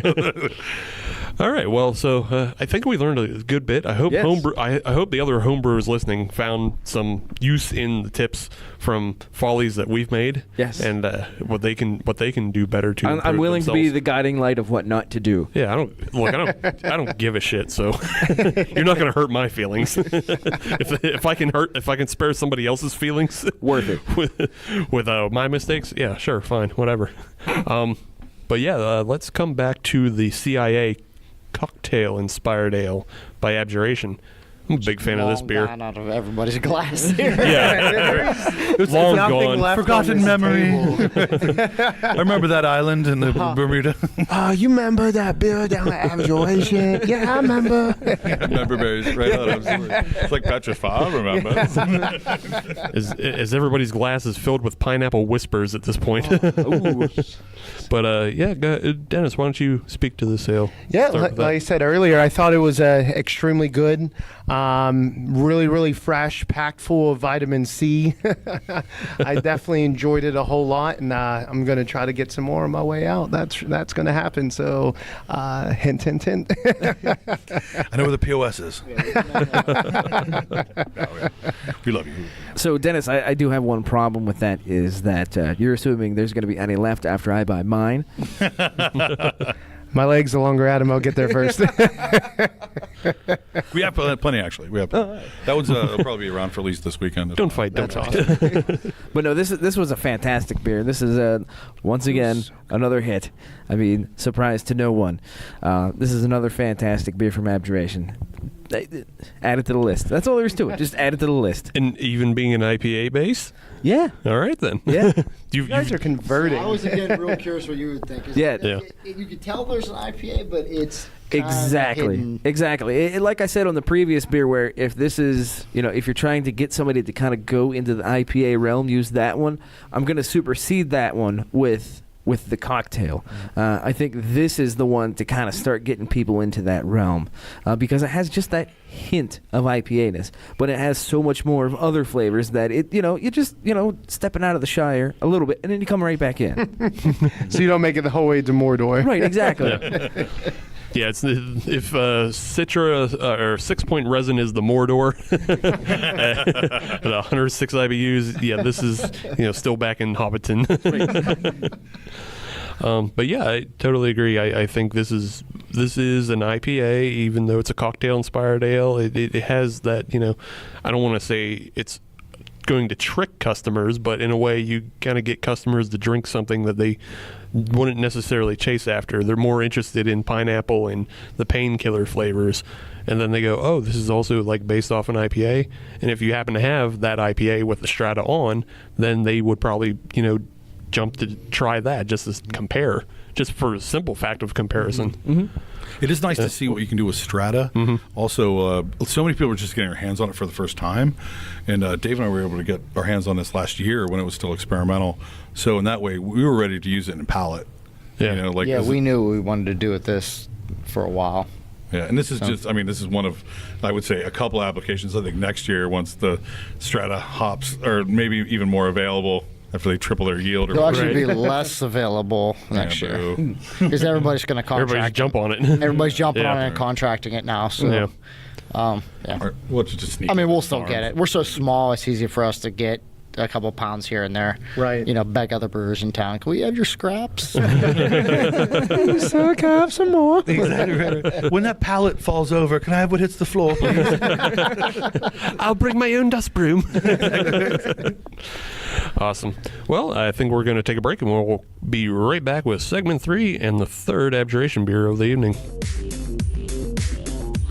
What's up, guys? This is Jaron Barton from the Craft Beer Industry Podcast, sitting here drinking a Painter Pigment from Dancing Gnome Brewing and watching Scarlett Johansson in leather pants in the Avengers. So what could be better than that?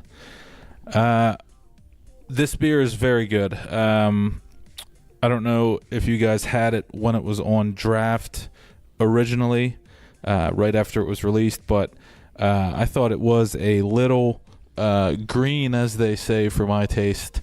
But if you have cans, open them now because it's really hitting its stride. So what I'm getting is tons of peach and tropical fruit up front, but it does have a nice dank finish that kind of balances it out. Crack those cans now if you have them.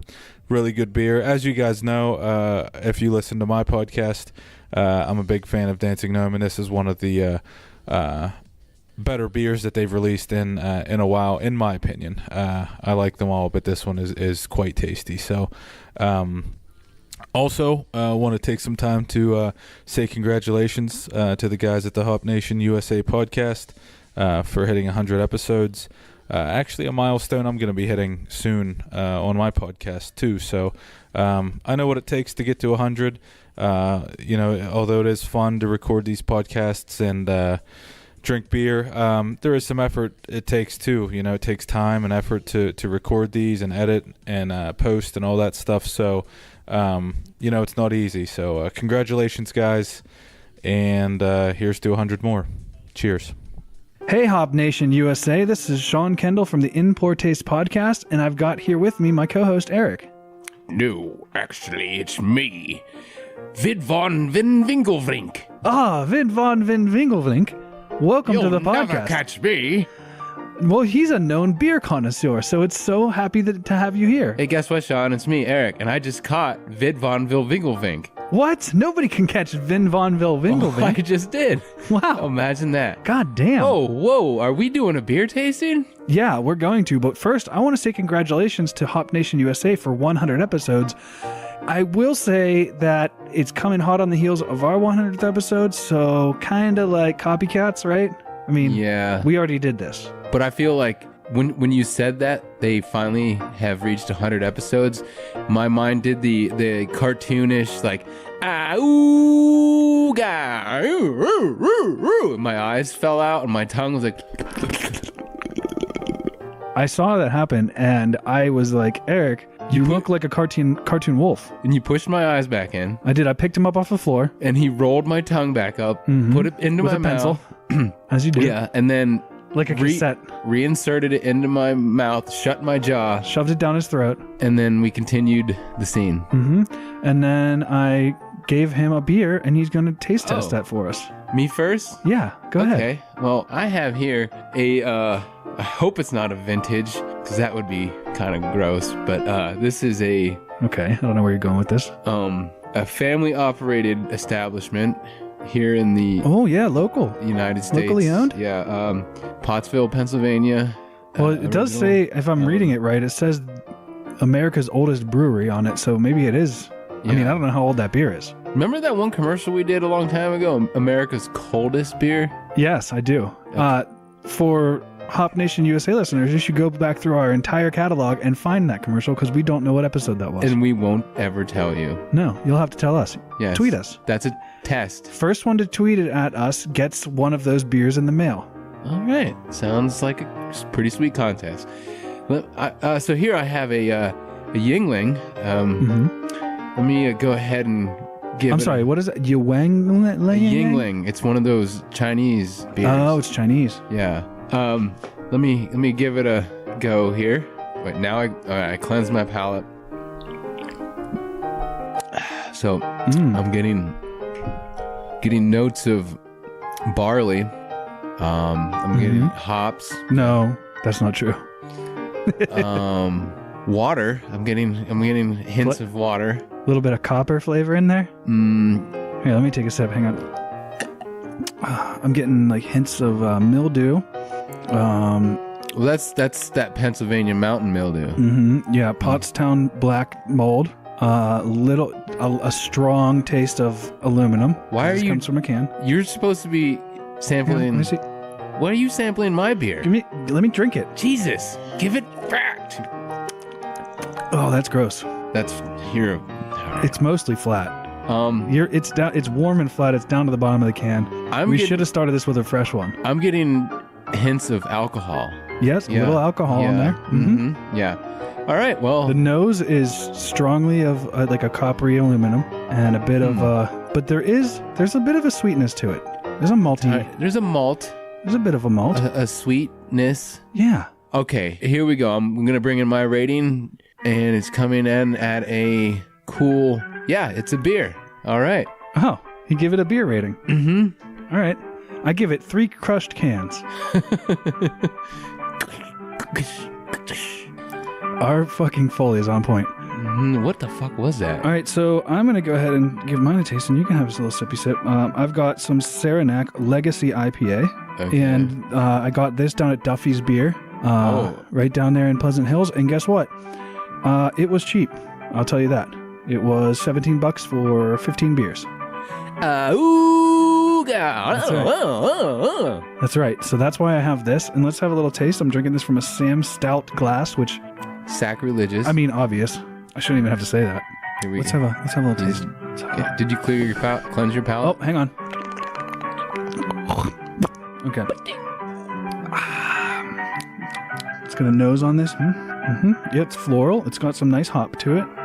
Not too much for me. I like a nice hop, but this one is a 60 IBU. It's got a bit of bitter, 6.5% alcohol. I've got some floral notes. Let me a little sippy. Yeah, let me give a little try over here. Ooh, yeah, that's bitter.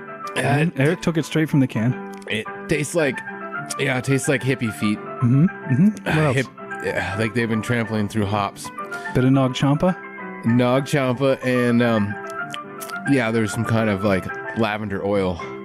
It tastes like the sound of a string cheese incident song. That's a good way to put it, actually. Thanks. All right, now I'm going to open up this last one just as a bonus beer. Let's see. This is going to be a Pabst Blue Ribbon, established in Milwaukee, 1844, 355 milliliters in this can, and it's the original. Okay, and I just want to. We did a bit of research here. Pabst Blue Ribbon is not the beer. Never won a Blue Ribbon. Did you know that, Eric? No. Pabst Blue Ribbon has never won a Blue Ribbon, although they have won many a gold medal. But the Blue Ribbon is actually from a pig. A pig won a Blue Ribbon, so they made a beer for the pig. Good to know. Now, I remember us doing a story a while ago. Hang on, I'm going to take a little sip while you talk. No, you remember the Russians were going to buy Pabst? Yeah, I believe that was episode Did that- 4 or 5. Did that ever happen? I have no idea, but they sure as fuck bought our democracy. Am I right?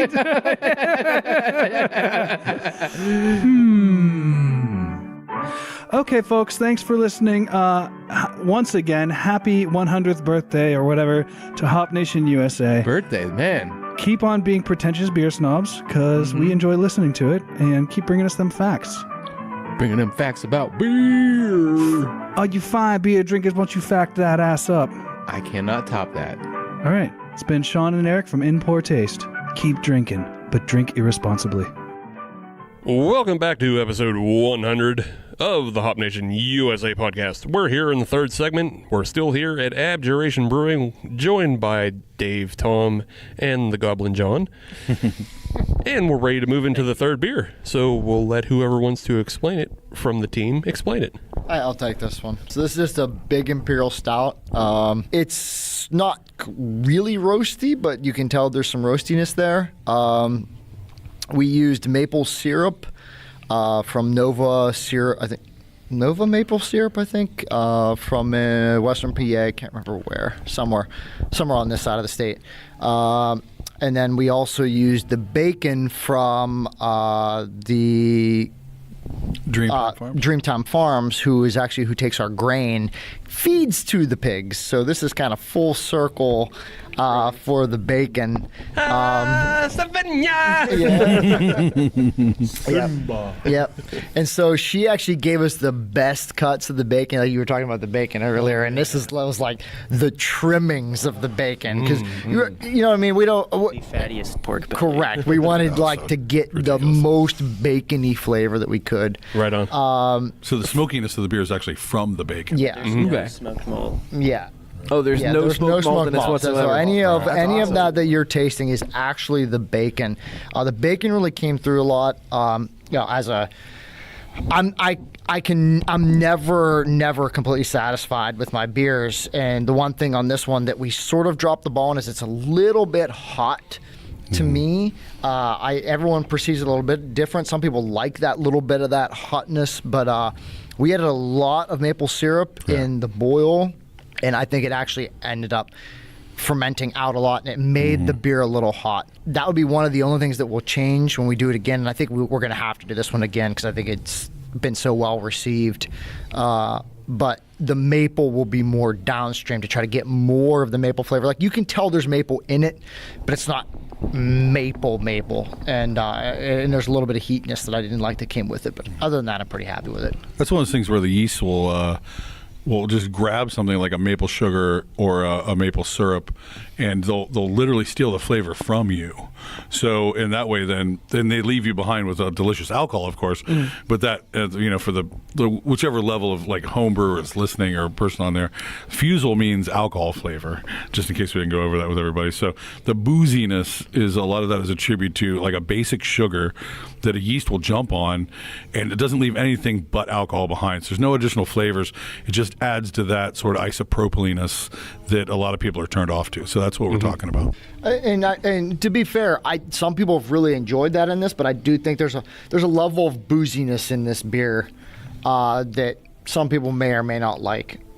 That's all I'm saying. Like we try to make very, very palatable beers here, and so when I see something that is somewhat out of that range, I know that this is a 1.0. We've never used bacon before. We've actually never used a maple in a beer. Yeah, that was before. actually So that's why this is a 1.0. And next time it will be better. I'm really happy with it, and I think the customers have been pretty happy with it, at least from the ratings. And I do understand that, like, when we say that, like, we're not necessarily happy with a beer, and other people are like gobsmacked over it. They're like, I've never ever had this kind of like heaven sent mana before. Like, what are you talking about? This is not the best beer ever. You're like, well, no, but we were going for something else. Like, so in that way, it's like, it's super interesting to me with what people want to drink, which is that's the art, and then what the science is going for. And so this is definitely an excellent example of a whole lot of art, and the science that's behind it got us to a really good beer. But now we can like then the scientist comes in, and then we make it perfect. Yeah, I mean, to really get sort of into what we do, like we have a lot of beer, what I call them series, that are kind of to make certain other beers, and we have had 2 of those beers tonight. Actually 3. You could say the rice was sort of one of them, but we make other styles of beer to be able to learn how to put certain ingredients together. For instance, we have the malty amber, or we have the farmhouse ale. So the malty amber, we change the grain so that we can learn new grains or new grain profiles. But in the farmhouse, we use different farmhouse yeast to learn the different farmhouse yeasts. But then the real idea from those, I call those our sandbox. So the malt amber is our malt sandbox. Our pale ale is our hop sandbox. The malty, the farmhouse is. Did I already say that one? Yeah, that's our funky yeast sandbox. And then we take those and we try to make a beer that encompasses what we've learned from those other ones. But the whole time, customers are enjoying it because they get to try new things all the time. And so I would say the maple bacon is in that class. The cocktail is definitely in that class. We took what we learned from fruit purees and hops, and we put it all together. On teas and spices and the whole jam. Teas and spices. I think the cocktail ale is literally, I would almost consider it like the purest expression of what we've learned in the last year, because it has every single hazy, hoppy, nutty, adjuncted. Right. It literally has absolutely everything we've done for an entire year, all done with it, like a tea, and then the herb was. It's like the final exam. Yeah, absolutely. It's a boss level beer. Yeah. All right. But if you hate coconut, don't drink it. Right. Because you'd be like, no way. But back to this guy. It is really satisfying to be effectively very low waste. So you think about what you do and what you want to do for your art. And one of the things is we use a lot of like vanilla bean from Madagascar or hops from New Zealand or, all of the things from all over the planet. And we live in a global society. So our personal impact is it's just on the plane with something else coming this way. Right. But you want to be respectful in that way. So I think the maple bacon, I really do love using the pork that we got to use in this beer specifically, even though it's our first except for the lactose vegan beers. It was definitely one of those things where I was like, oh, neat. This is like the first time other than lactose we really went into that. Is this offensive to use this ingredient? Well, because actually a lot of my family are vegan, and that way I am. And I thought we had a perfect reason to do so because of the back end of our chain of supply, and I love supporting Lynn and what she's up to at Dreamtime up in Mercer, and she's just a really wonderful, hardworking person, and I like that part of being able to call her out in that way and then support back in that direction. Exactly. We're supporting down the chain instead of up the chain. Yeah, absolutely. Yeah, like you said, you already have that established connection of sending her your grains to feed her pigs. So it's a synergy on it. Right. Well, but also the what's the guy's name from CNC? I forget his first name. What is his name? Is it Doug? I think. No. I'm so bad with names coming on. Anyway, he's talking about the CNC malt guy who's in Butler. His name will come to me. If not, he's awesome, and you should look him up. We're all look him up. Really great malt. I know they have a tour coming up for I think Trash. Okay. Where they're all going to go up there and tour their facility, and he's buying some real equipment. I mean, we legitimately now have in Western Pennsylvania the first maltster, which I saw him coming from a mile away, which was really cool. And so that's awesome. And it was a matter of time because there's so many breweries on this side of the state that somebody was going to do it. And there's so many farms in which we export out. Exactly. Barley and everything. And that's one thing. He gets a lot of his malt from inside the state too, which so is kind of the a actual surprise. the brewery fact is Pennsylvania is a net exporter of malts. So this is like into the brewery world. I do like to think that even though we're a tiny brewery, we do give kind of a good interview in this way because we see it from a bit of the top down, even though we're on the bottom up. Mm-hmm. Yeah. So Pennsylvania is a net.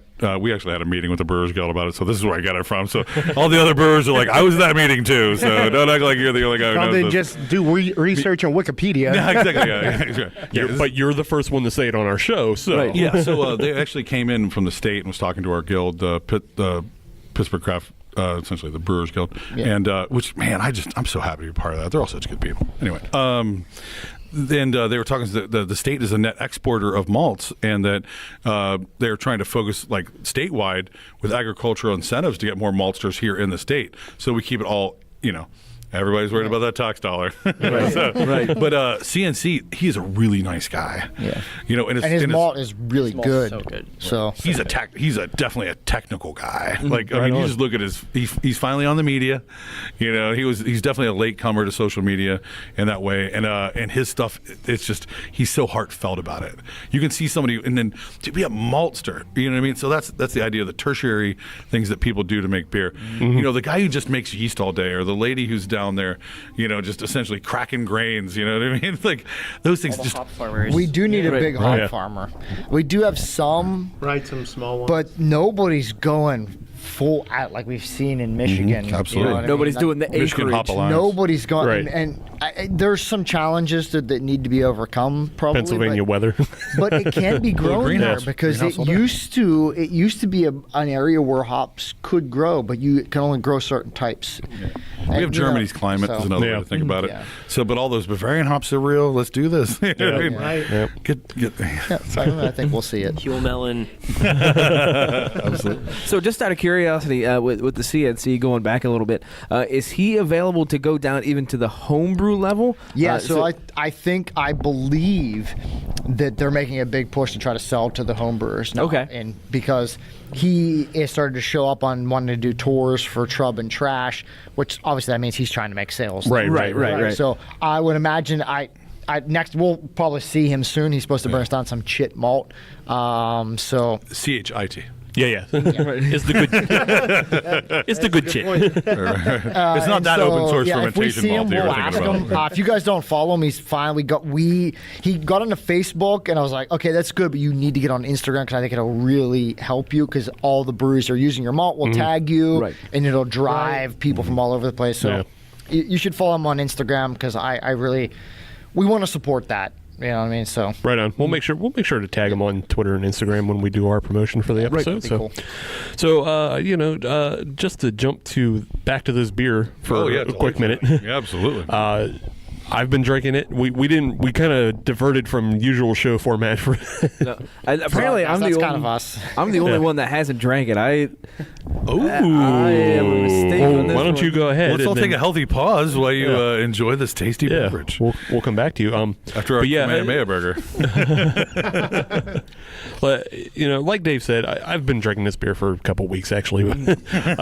But like Dave said, I did notice that the maple did get kind of burned off, but I don't share the same thoughts about it being too boozy or hot. I just don't taste it, even though it's an 11% stout, and that just might be my own palate and my own leanings towards drinking things that are incredibly boozy.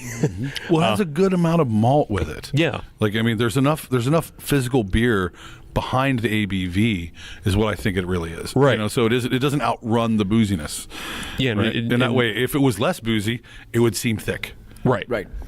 So yeah, I don't know. It works for me. I definitely get the bacon taste out of it. And it's something I've missed from other bacon beers that I've had in the past.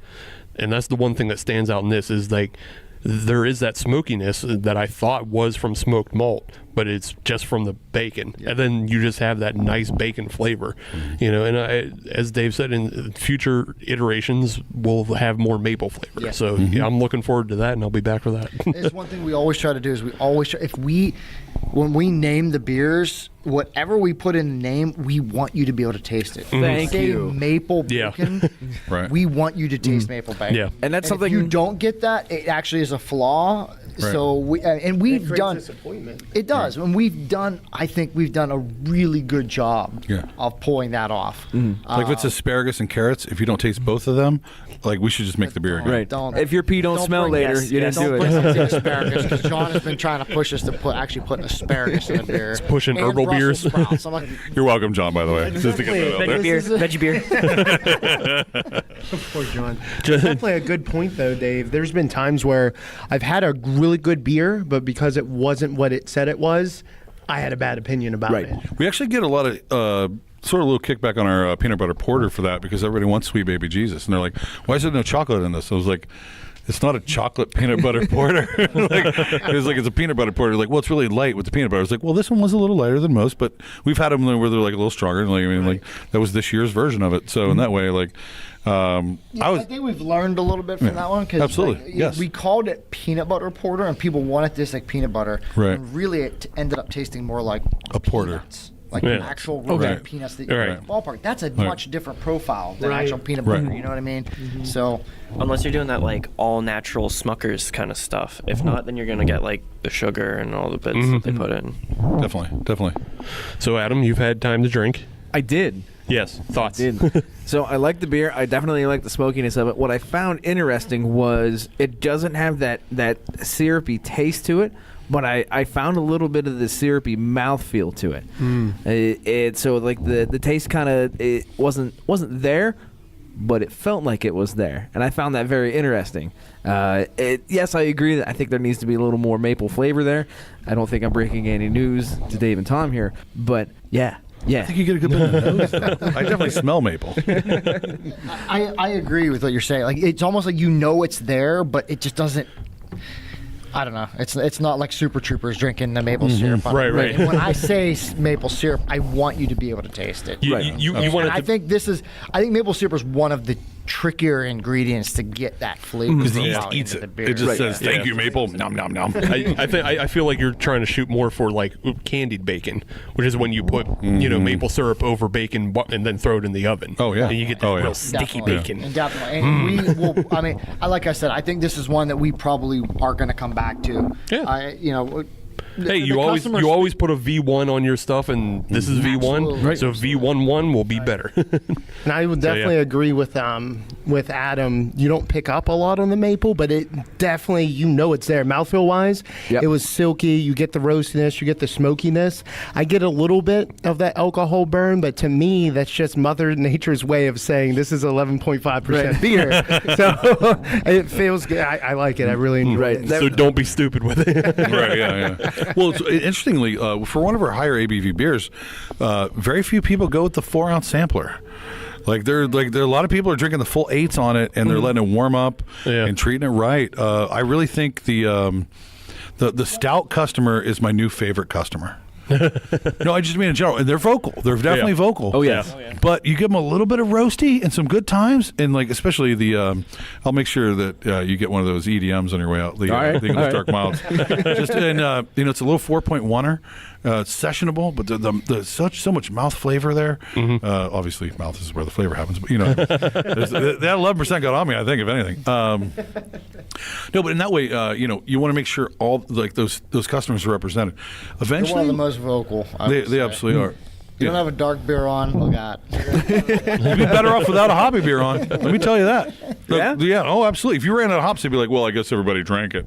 And but you say you ran out of stouts, you're like, oh, you don't love me. The hop people would just won't drink anything. They'll be right. Like, what do you got? I'll try that, and then they have one and leave. Or if there's a hoppy beer on, they'll just stay there and take 3 pints to the face and then leave. Yeah, absolutely. Yep. The dark malt people will let you know that they want the favorite is we were out of hoppies at one point, but we had a single hop bitter on, right? And so the hoppy people go, I see the word hop, I'll take it. And so it's like, oh, enjoy your British pub ale. And they're like, and they drink it, it's like, this is a little lighter than my average pale ale. And I'm like, yeah, brah. This is a British pub ale, as I said when I handed it to you. Learn your styles, brah. Beer, bro. Yeah, exactly right. Like did you skip leg day on your beer day? Right. It's like, gotta learn your styles, bro. Do you even Cicerone? All right, well, we're in segment 3, and that means it's time for a little bit of fun. And I've prepared a quiz specifically for episode 100. It's called the Keeping It 100 Quiz. Oh, gosh. In this quiz, we're going to have the team from Abjuration versus the remaining team of Hop Nation USA that isn't me, so that means Dennis and Adam. Oh, this is going to be fun. You guys are going down. I don't know. Me and Adam are pretty good. These questions are always typically pretty tough, but I have confidence in Adam and myself. We brought almost Generation Z with us. You're doomed. That's true. You guys got a pretty good spread. You got a pretty good spread of knowledge over there. I'm hoping it goes the other way and it dips into like Dukes of Hazzard trivia. Oh, right on. And then, Nope. and then I'm Nope. in. I don't know, Nope. man. I know Cooter is.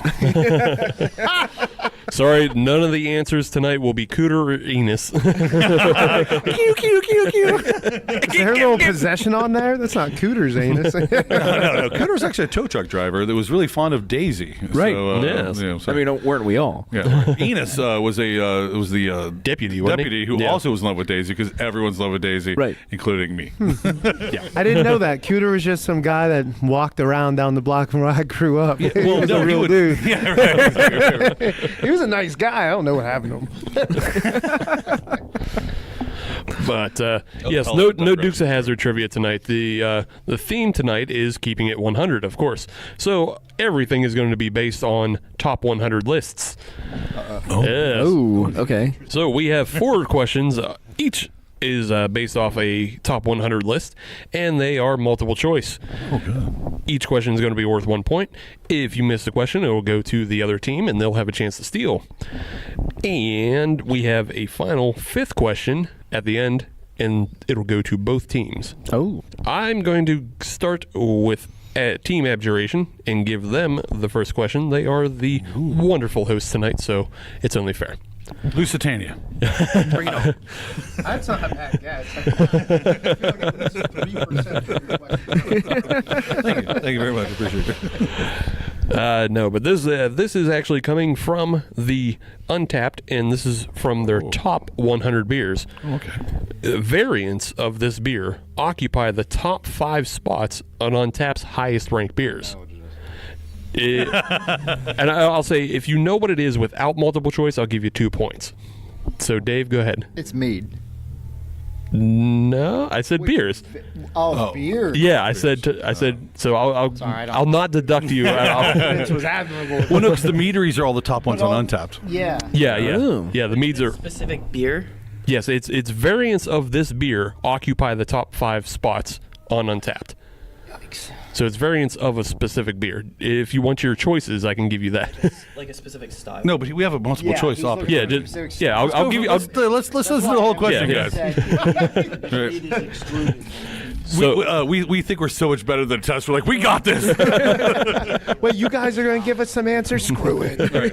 All right. All right, gentlemen. Let's absorb the information. So your choices are the Dark Lord, the Julius, and any other spellings of Julius from Treehouse, the BCBS, or Guinness. Wait, BCBS is Bourbon Country Barrel Stout. Yeah. From Goose Island, from Bourbon County. For those in the know. One right now. That one? Yeah. Yeah. It's that one. Okay. Yeah. See, brought the kid. Yeah, okay. Yeah, the kid. Kid's got it. Kid's got you a point. Yeah. The ringer. It is. Go internet. Yeah. It is the BCBS. The variants of the BCBS, the proprietors, mostly the proprietors, occupy the top 5 spots on Untapped. Mostly because they don't get produced. They're not out in the market long enough, so they just get a lot of. They're set in. They're set. Yeah, they just get a bunch of 4 or 5, 4, 7, 5, 5, and then they're off the market, and then they sit at the top. So there you go. It's like old years of the Bourbon Country that are like number 1. Mm-hmm. Yeah, it's a lot of 2014, a lot of 2013. What have you done for me lately? Dun, dun, dun, dun, dun, dun, baby. Ooh, yeah. All right. This one is for Team Hop Nation USA. Your question is based on the top 100 new beers on the Beer Advocate list. Oh, hell. Yes. Top 100 new, meaning that these were added within the past year. The question is, how many spots on this list are not Treehouse or Trillium beers?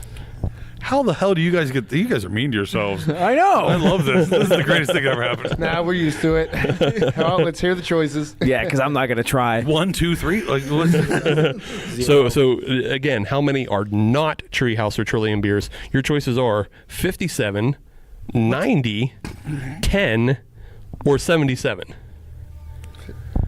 77. Yeah, 90 seems high, but 10 seems low. My brain's bleeding from the question. So, Oh, no, wait a minute. if Switch we that. say 77, which are not Trillium or Treehouse beers, that means 23 are. Right. So I think 23 could be. I'll go 77. I'm down with that. Okay, and you are incorrect. Damn it. Team Abjuration Okay, so Just try my to thought science it process out. is that Trillium and Treehouse they're starting to get pretty big, and they don't make a lot of new beers.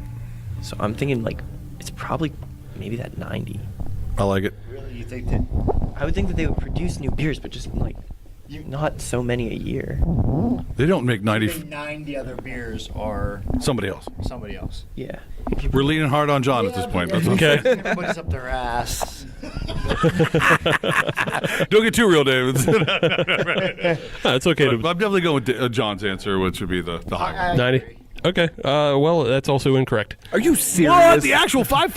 Well, I'll take mutual annihilation. How That's all right. insane is this about the beer? 57 is 57. That's insane. so there's 43 of those beers out there? 43 of those beers belong to either Trillium or Treehouse. Treehouse, I believe, occupies 30 spots on the new list for the past year added, and 13 belong to Trillium. Well, someone's a sponsor. They need to change their name from Trillium Treehouse Advocate.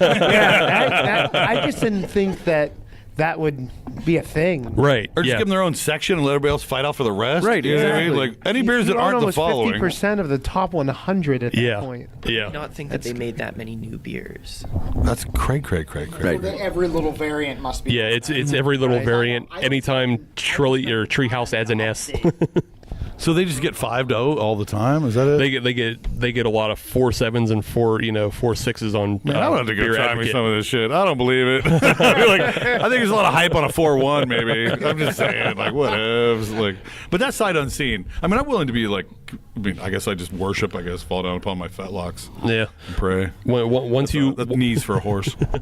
Once you get to that cult level, I believe it's just like people are just willing to put down whatever. I do like a good cultist. I love you too, guys. Yeah. They got good Kool-Aid. Also, legitimately, your podcast about the rice barley wine touched me personally, and just thank you guys. For getting it and seeing what we're up to, and that was a really nice way you guys went through the styles for other people. I enjoyed that whole podcast. Mm-hmm. So did we. It was Yeah, really so did good we. time. Yeah, Thank yeah. you. I mean, we enjoyed that beer, and we enjoyed the other one, but not the other one. Right. The other one was The European one, right? Tough? Quebec. It was Canadian. No, the Canadian was the tough one. Yeah, Right, the Canadian right. one was a bit. It was hot. That one was hot. Yeah, it was kabad. Yeah, Quebec. It was Quebec. Hey, Canadians are so good at being people, but Don't knock Canada, Tom. Don't knock Canada. John's half Canadian, so it's like All right. Well, 2 points for that. I get 2 interior points. 2 team points against John. 2 team points. Playing your own game. Absolutely. Got 2 Side team bets. points against Side you. bets. All right. Question 3 for Team Abjuration, and this is coming from the regular 100 top beers beer advocate list. Oh. Yes. Of the 100 beers on Beer Advocate, which has the most ratings, as in the number of ratings given to it within the top 100. And you're going to give us a 4-pack to choose from? I'll give you a 4-pack to choose from. Yeah, but my first guess would be... Is it style or? Just in it's general, all styles, all time. all styles, all states, all countries. That Guinness from earlier might have been a MacGuffin at this point, because Guinness would be a great choice for most craft beer choices of all people, because I think it's one of the fundamental craft beer entries, because it was for me. Yeah. But Sam Adams But does also is it on my kind of crack thought the there. top 100? Or Sierra Nevada? Sam Adams and Sierra Nevada might be because those are everywhere. Do they crack the top 100 though? Yes, but for most total votes, right? Or yeah, it's most total votes. So you got to consider there's a lot of beers that longevity. Yeah, I'll give you a little bit of hint. Like if you look at the top of the list, some of the beers are like Dark Lord Day and things like that. Things that aren't necessarily around. They don't get a lot of votes, but they definitely outrank mainstays. So things that have been around longer, would their ratings be lower? Because the internet wasn't as popping back then, right? Yeah, right. I wonder if something like Dogfish 120 that is pretty available, but also gets a ton of love. Yeah, because it's one of those sort of rare. What about like Green Flash is like good time? You guys could also just stop guesstimating. I'll give you the 4. We're just filibustering here. We're just waiting for it. See a pattern. As soon as I hear the word Star Wars, I'm cutting you off and just making you take the 4 chance. No, let's do the 4. Let's do the 4. Okay, so your choices are KBS, Pliny the Elder, Heady Topper, and Zombie Dust. Doesn't make Ooh, I would say zombie dust. I say zombie dust. You at least stopped guessing green flash. I'm saying of them, giving the caveat of the newest being like necessarily when it was hottest for the internet to exist, I think zombie dust might have a good one. Because it's also pretty well out there, but Heady Toppers are right. That But not a lot of list is people get tough. it. That's like you're So just that's what rolling I'm a saying. dice on that list. That's what I think. Yeah.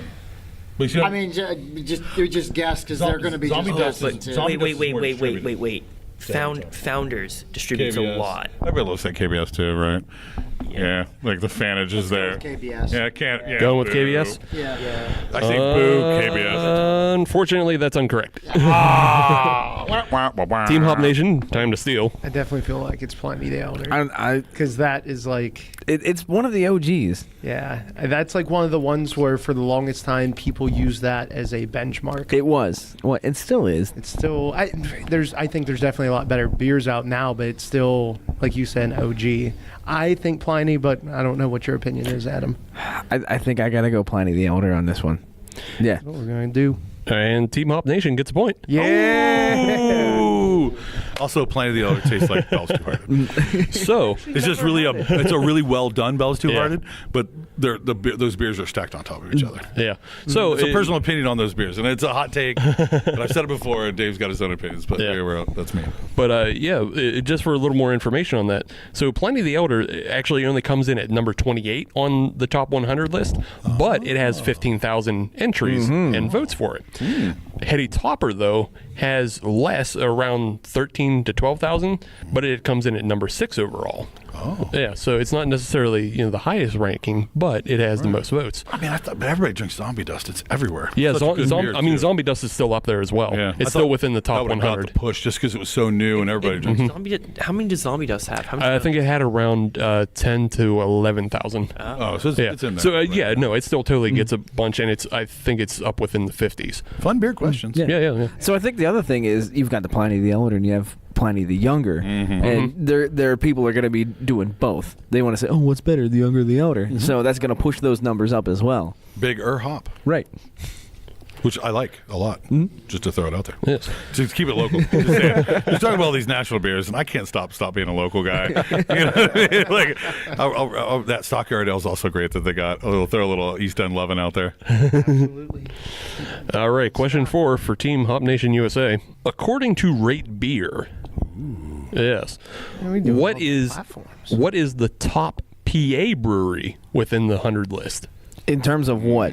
So within the top 100 of all breweries across the country. So top rating. Yeah, top rating across all breweries across the country. Who do I love the most? Not PA? I think it might be the same one.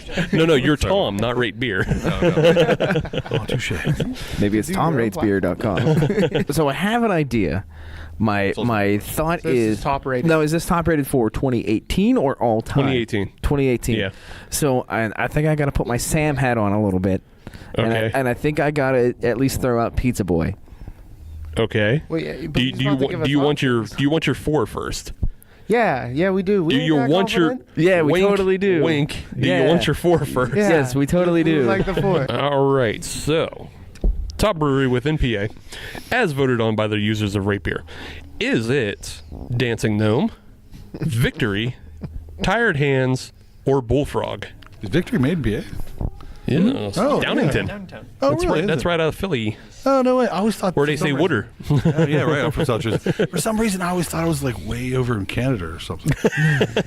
I feel like Dancing Gnome is an awesome brewery, but I just don't know if they've been around long enough to really have been, like, to have everyone in Pennsylvania know about them, to have voted on them. Yeah. So you Make still them the to vote them that high? Yeah. So I don't think it's Okay. Dancing Gnome, even Okay. though if we did a local poll, right. it'd definitely be. So you're still thinking Pizza Boy. Yeah, which wasn't an option. So that was the equivalent of just yelling out mead. Absolutely. Definitely right. Also, Andrew's still a great person. Oh, no. Andrew is awesome. So what were the options besides Dancing Gnome? Your options aside from Dancing Gnome were Victory, Tired Hands, and Bullfrog. I don't know too much about Bullfrog. Yeah, I was going to eliminate them as well. Victory makes sense because they're the largest. They probably have the best distribution, so they're going to have the most hits. Yeah, I agree. I'd go Victory. Is that what you want to do, Adam? Yeah, let's go Victory. Victory. That is incorrect. Damn it. Definitely Tired Hands, right? Tired Hands. John, Tired Hands. I'm gonna. I think it's strange that Bullfrog is mentioned. Yeah, right. Could be like the dark horse. Yeah, it's all right. We can lose again if it happens. We can lose again. I think we can lose another one and still beat these guys. It's definitely not Gnome. But by the time Rate Beer already had so many ratings before Gnome was Right. Yeah. Yeah. They live in our hearts. Don't worry. So Tired Hands or Bullfrog? Tired Hands. Tired Hands. And that's another point for Abjuration. That was a tough call. The bullfrog was a red herring. Yeah, absolutely was. So, well, kind of and not. So Tired Hands actually comes in at number 13 on the top 100 list. Victory is a little more lower down on that list, and Bullfrog is a little lower still. Oh. Dancing Gnome is the only one that doesn't make the top 100. Oh, really? Yeah. Top 100. Yeah, so Dancing Gnome doesn't make the top 100, but Bullfrog Brewing actually does. That's like Rate Beer. right. Rate Beer was kind of. Mm-hmm. It already had, they had the following, and there was a lot of, legacy issues in. So, standings now, currently, heading into the final question. Team Abjuration has 3 points. Team Hop Nation USA has 1. Whoop whoop. Because we're number one. That's right. So, question number 5 is, being that we're doing the Keeping It 100 quiz, is going to be worth 100 points. Yes. I like how this works. Sudden dun dun dun dun. Everything you did before doesn't matter. It's like every beer we make.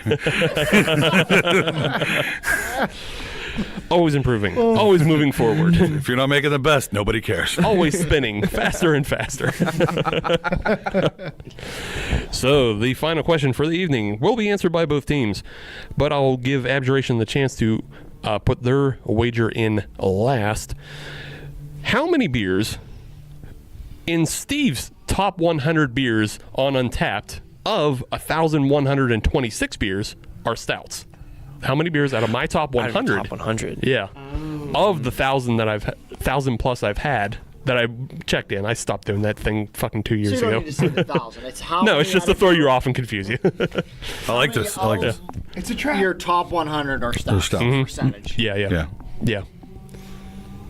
I got a hard 20%, I would say. That's my basic guess.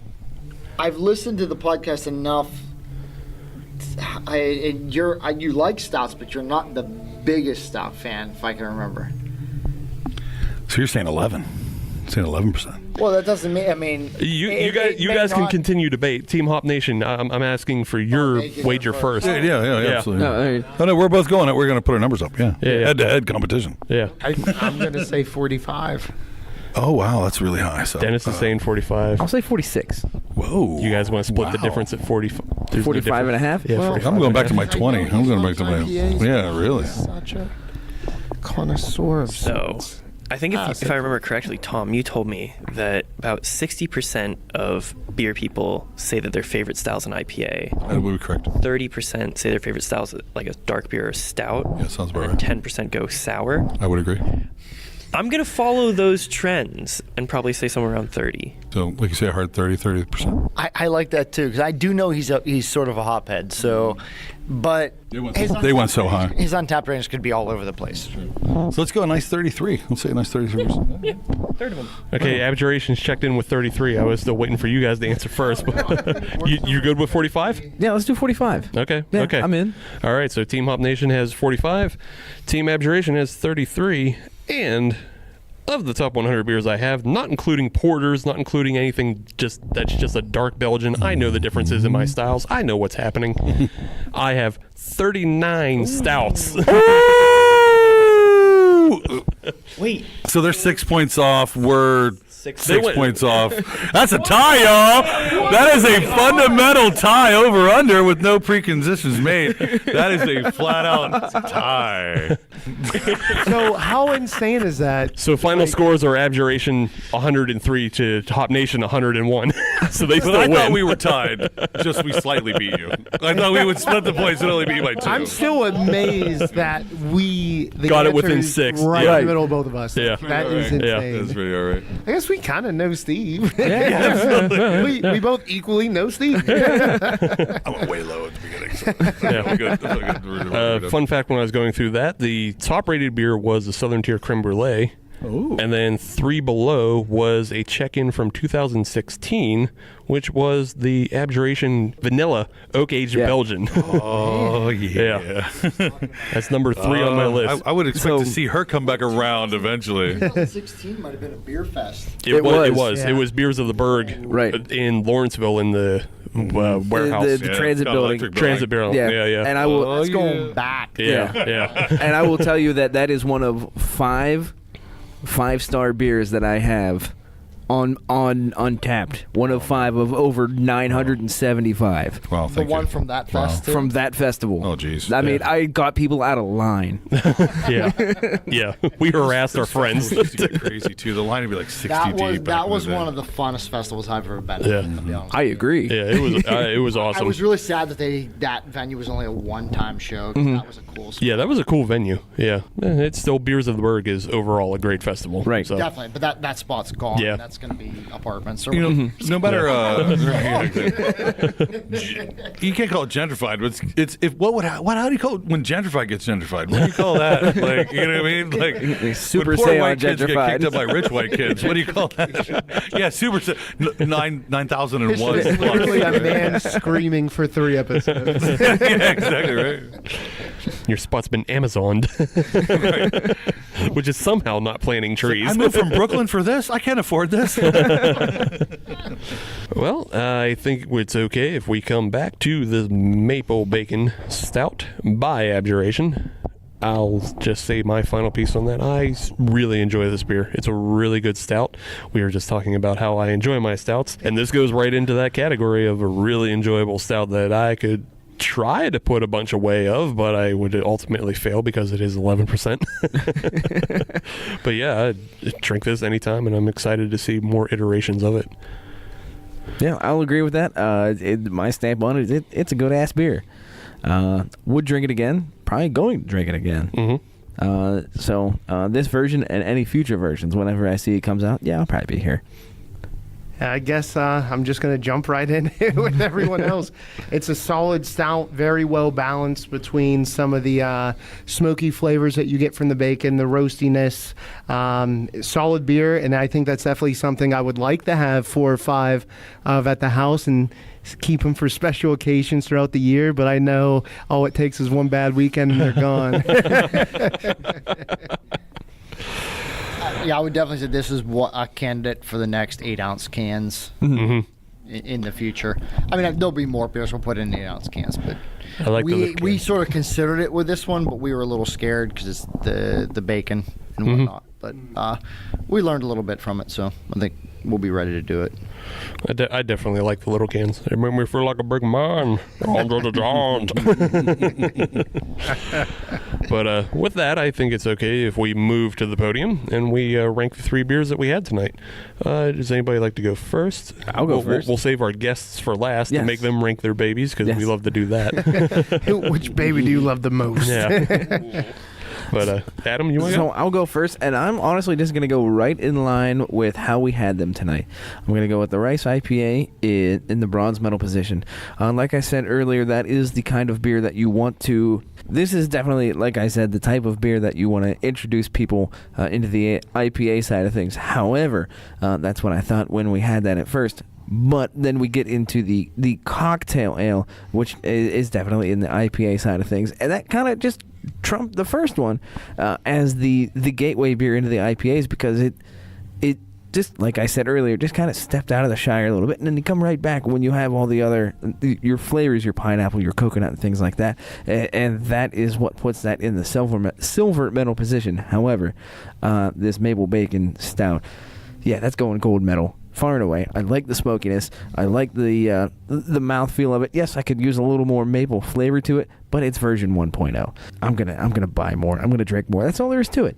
And for that, it goes in the gold medal position. Dennis, what were your thoughts? Well, I would say for me personally, bronze would be the Rice IPA for sure. I enjoyed the silkiness of it. It's a solid beer. Silver is going to switch it up a little bit. It's going to be the Maple Bacon Stout. I love that beer. It's very, very good. But the first and what's going to take gold is the cocktail beer. The first sip of it, I literally, like I said earlier, blurted out, "Ooh!" It was just, it was the first time in a long time a beer connected with me on an emotional level. It was just so tasty, and it was unlike anything I've ever had in my entire life. So, yeah, I got to figure out how I'm carrying all this beer home tonight. I hope you brought the SUV. I sure did. For me, I'm actually just going to agree with what Dennis just said. I think that Rice IPA it's really drinkable, and you can put it up against pretty much any other IPA in the city. It's just so soft. It's so drinkable. It's so nice. It's a hazy IPA, even though they're not necessarily advertising it as such. But it hits all those things without being, a juice bomb either. I don't love, everything tasting like orange juice. I like hops to kind of stand out on their own, and the Vic Secret really does that. Silver, I'm going to give to the Stout, just because it is version 1. It is really good. I don't find it to be as boozy as some others do, but it still is 11%, and drinking that is a lot, especially as we do warm up into the summer months. And that's why I'm giving gold to the cocktail inspired ale, because the drinkability on that is off the charts. It is so fresh. It is so delicious, and you just want to keep having more and more and more. And for the simple fact that I could have more of that before I went to sleep than I could of the Stout is why I'm going to give gold to this. Stout will put you to sleep. Yeah, the Stout will put me to sleep, but I mean, I would feel satisfied by both, but I could just have more of the CIA before I went, nutty buys. So with that, I'll turn it over to Team Abjuration. Time to rank your children. Well, we're going to go with John first. Sure. Give him his view. So I'm not a diehard Stout guy. So as much as I absolutely love the maple bacon, because I think it's great. I'd probably put that at bronze. And then I'm also not a fan of anise. And you can ask Tom and Dave how much I really did not like Brew Day sometimes, because that was a strong flavor. So the cocktail is going at number 2. I think the Rice IPA is the gold. I think it's beautifully balanced. I love the floral notes. I'm a huge fan when a really simple beer goes super, super far. And I think that's why it would get my gold. I'll let Dave finish it off. So I would say the maple bacon is my bronze, because it's just not normally the style of beer I go for. I'm not necessarily so roasty as the Imperials, but boy, I would say I definitely really enjoy drinking it. I've had it a bunch now, and for a style of beer, and customers say this to me a lot. I don't normally drink the style of beer, but I like yours. I don't normally drink the style beer, but I like mine. So, and in that way, it's like I definitely really enjoy that beer. But and then I would probably go with the CIA beer and the silver, because I really love the way the rice came off. I just think it's such a good beer. CIA or the rice and silver? The CIA's in silver. Yeah. It's a really good beer, and I love the art of it. Oh. And I think it's just so, I really do love the balance of the beer overall, and what we got out of it is what I wanted in a very can you make the Caged Birds sing sort of way, like an art thing, is this song right? And I feel really, really satisfied with it.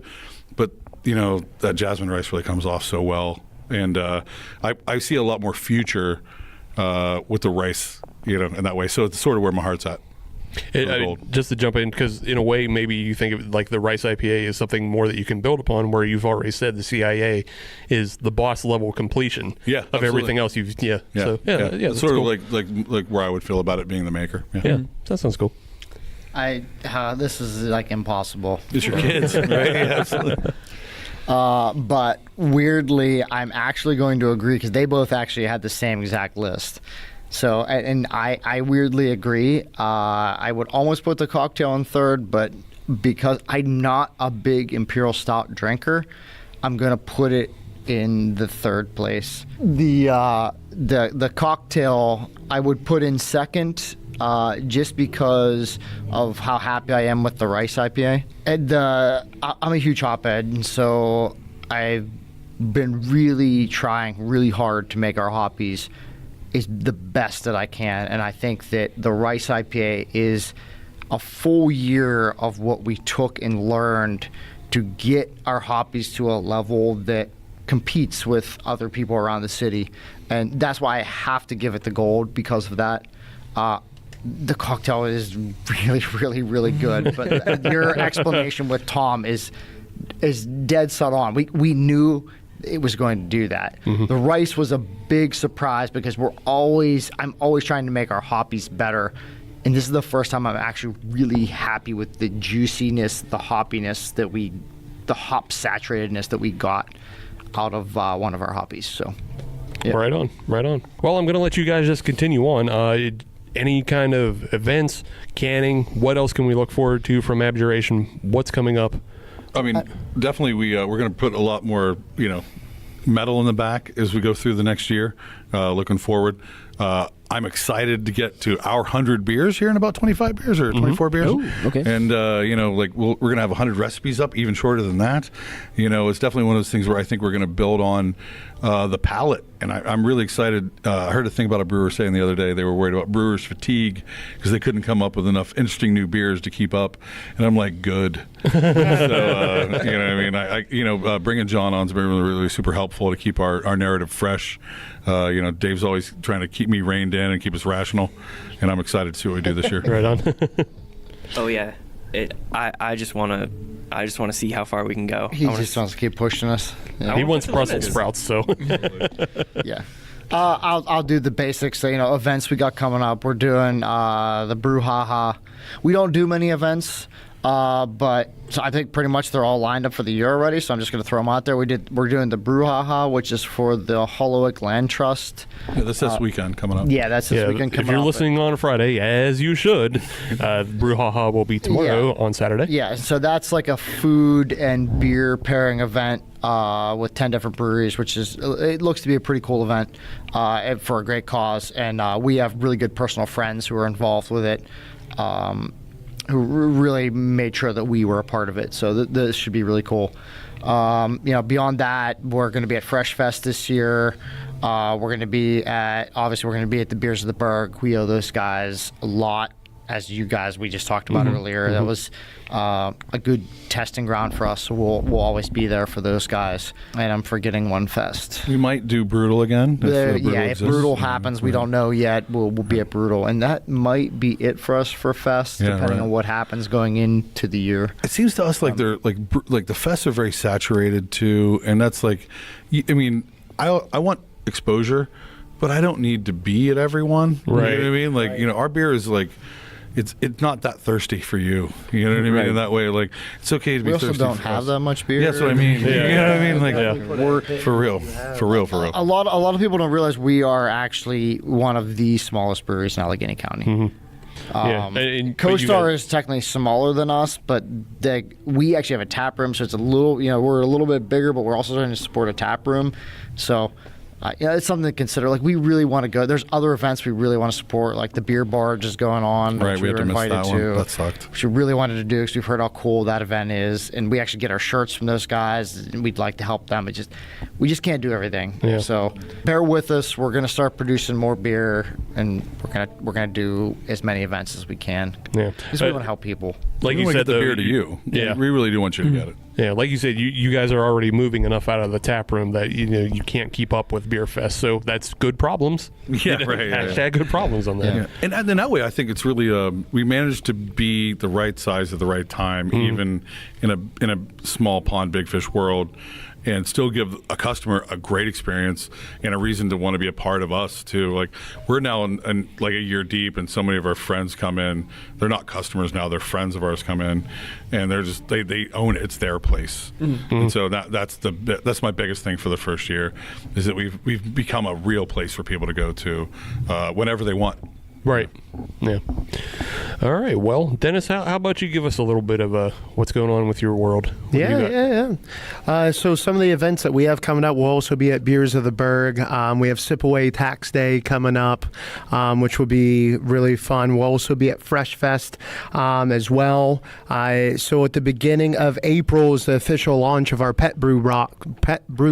That 11.5 may be getting you. Of our Pet Brew Box, which is really exciting, where we partner with small businesses over the country and breweries to make dog treats out of spent grain, and we put that all together. So we're going to be officially launching that segment of our business, and we have an office coming down the pike down in Bakery Square, which we're super proud of. Partnered with Ascender, a nonprofit company. Had to go up do a pitch in front of 30 plus business owners, and it was really exciting. So we're definitely pumped for that. So check us out, firsthitbrewbox.com. At First Hit Brewbox on all of our social media. And we also just launched our Brewbox for Business, where we do personalized gifting for small companies all over the country, where you can differentiate yourself from your competition by partnering with other folks like us in the craft beer industry. Right on. Right on. Abjuration, why don't you guys just give out your social media and website? I forgot. Abjuration Brewing on Facebook. Instagram is our big one, which is Abjuration Brewing. Or at Abjuration Brewing. I think our Twitter doesn't have the ing because it doesn't fit, so it's at Abjuration Brew. Our big one is our Instagram, so that would be where I would suggest following us. That's where we tag all of our new beers and everything, so that's kind of our biggest one. So you can always find us at abjurationbrewing.com. Our website is updated. For certain things like our cans to the second, it rings out at the POS. Our tap, what's on tap is always on there. You can actually see what beers are coming up in the fermenters. That's always updated at least to the day of what's in the fermenters. So that's the best way to really, and from there you can link to all our social media. That's really the best spot to get information about us. Probably won't be, a lot of people ask us this, so I'm just going to say this, like, we don't have a newsletter, and probably not going to have one of those for a while. Again, a lot of people ask us about that, and it's really annoying for me to have to do that because I have to do social media and that, so it's really extra. So really, it's a pain, I know, but just keep track of us on social media. That's going to be the best way to find out what's going on here. If you're coming out to the tap room on any individual night, it's always a good idea to check out the Parkway Theater and Lounge because they have all the events listed over there. So, if you want to know if it's karaoke night or trivia night or open mic night on Fridays or next week, which is probably the day of podcast release, on Friday, that we're doing jazz. So there's always a bunch of fun stuff going on here, but that's the Parkway Theater Lounge on Facebook is the best way to get a hold of that information. I do try to relay on our page normally what's going on here that will interest our folks too. So, but they're also, you should also peripherally be keeping track of what's going on with them too. You also have some really great movies. The Horror Fest coming up April 12th and 13th is going to be a really good time. I'm excited for that one. We got a lot of friends of mine who want to come up. Right on. The Horror Fest looks pretty good. I'm about that. We got to get some Hop Nation plugs. We will be drinking at the Beers of the Berg event. Sure. We'll be drinking at Fresh Fest. Fresh Fest. We'll be drinking at Brutal if it happens. Yes. We'll be drinking at Abjuration. We'll be drinking at Patrick's Pub monthly. Let's see. Drink at home. But you can't come there unless you're invited. Yeah. Go to House of 1,000 Beers occasionally. Go to House of Brews. Go to Vintage Estates. Sounds like a good life right now. Yeah. So far, so good. So far, so good. One and done. We'll also be at the May 11th North Hills Homebrew Fest. Yes. We'll be doing a live podcast there. I'm sure you already heard the commercial earlier in the show.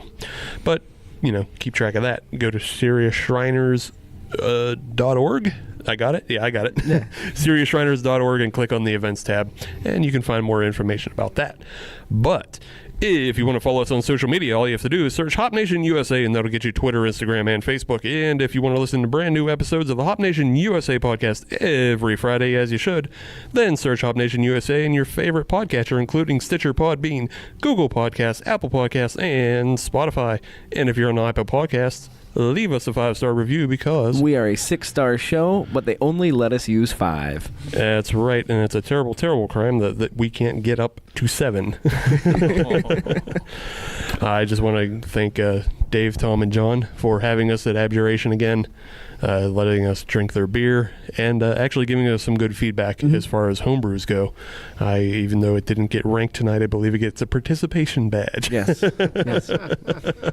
We'll give it a ribbon later on. Yes, because of goddamn millennials.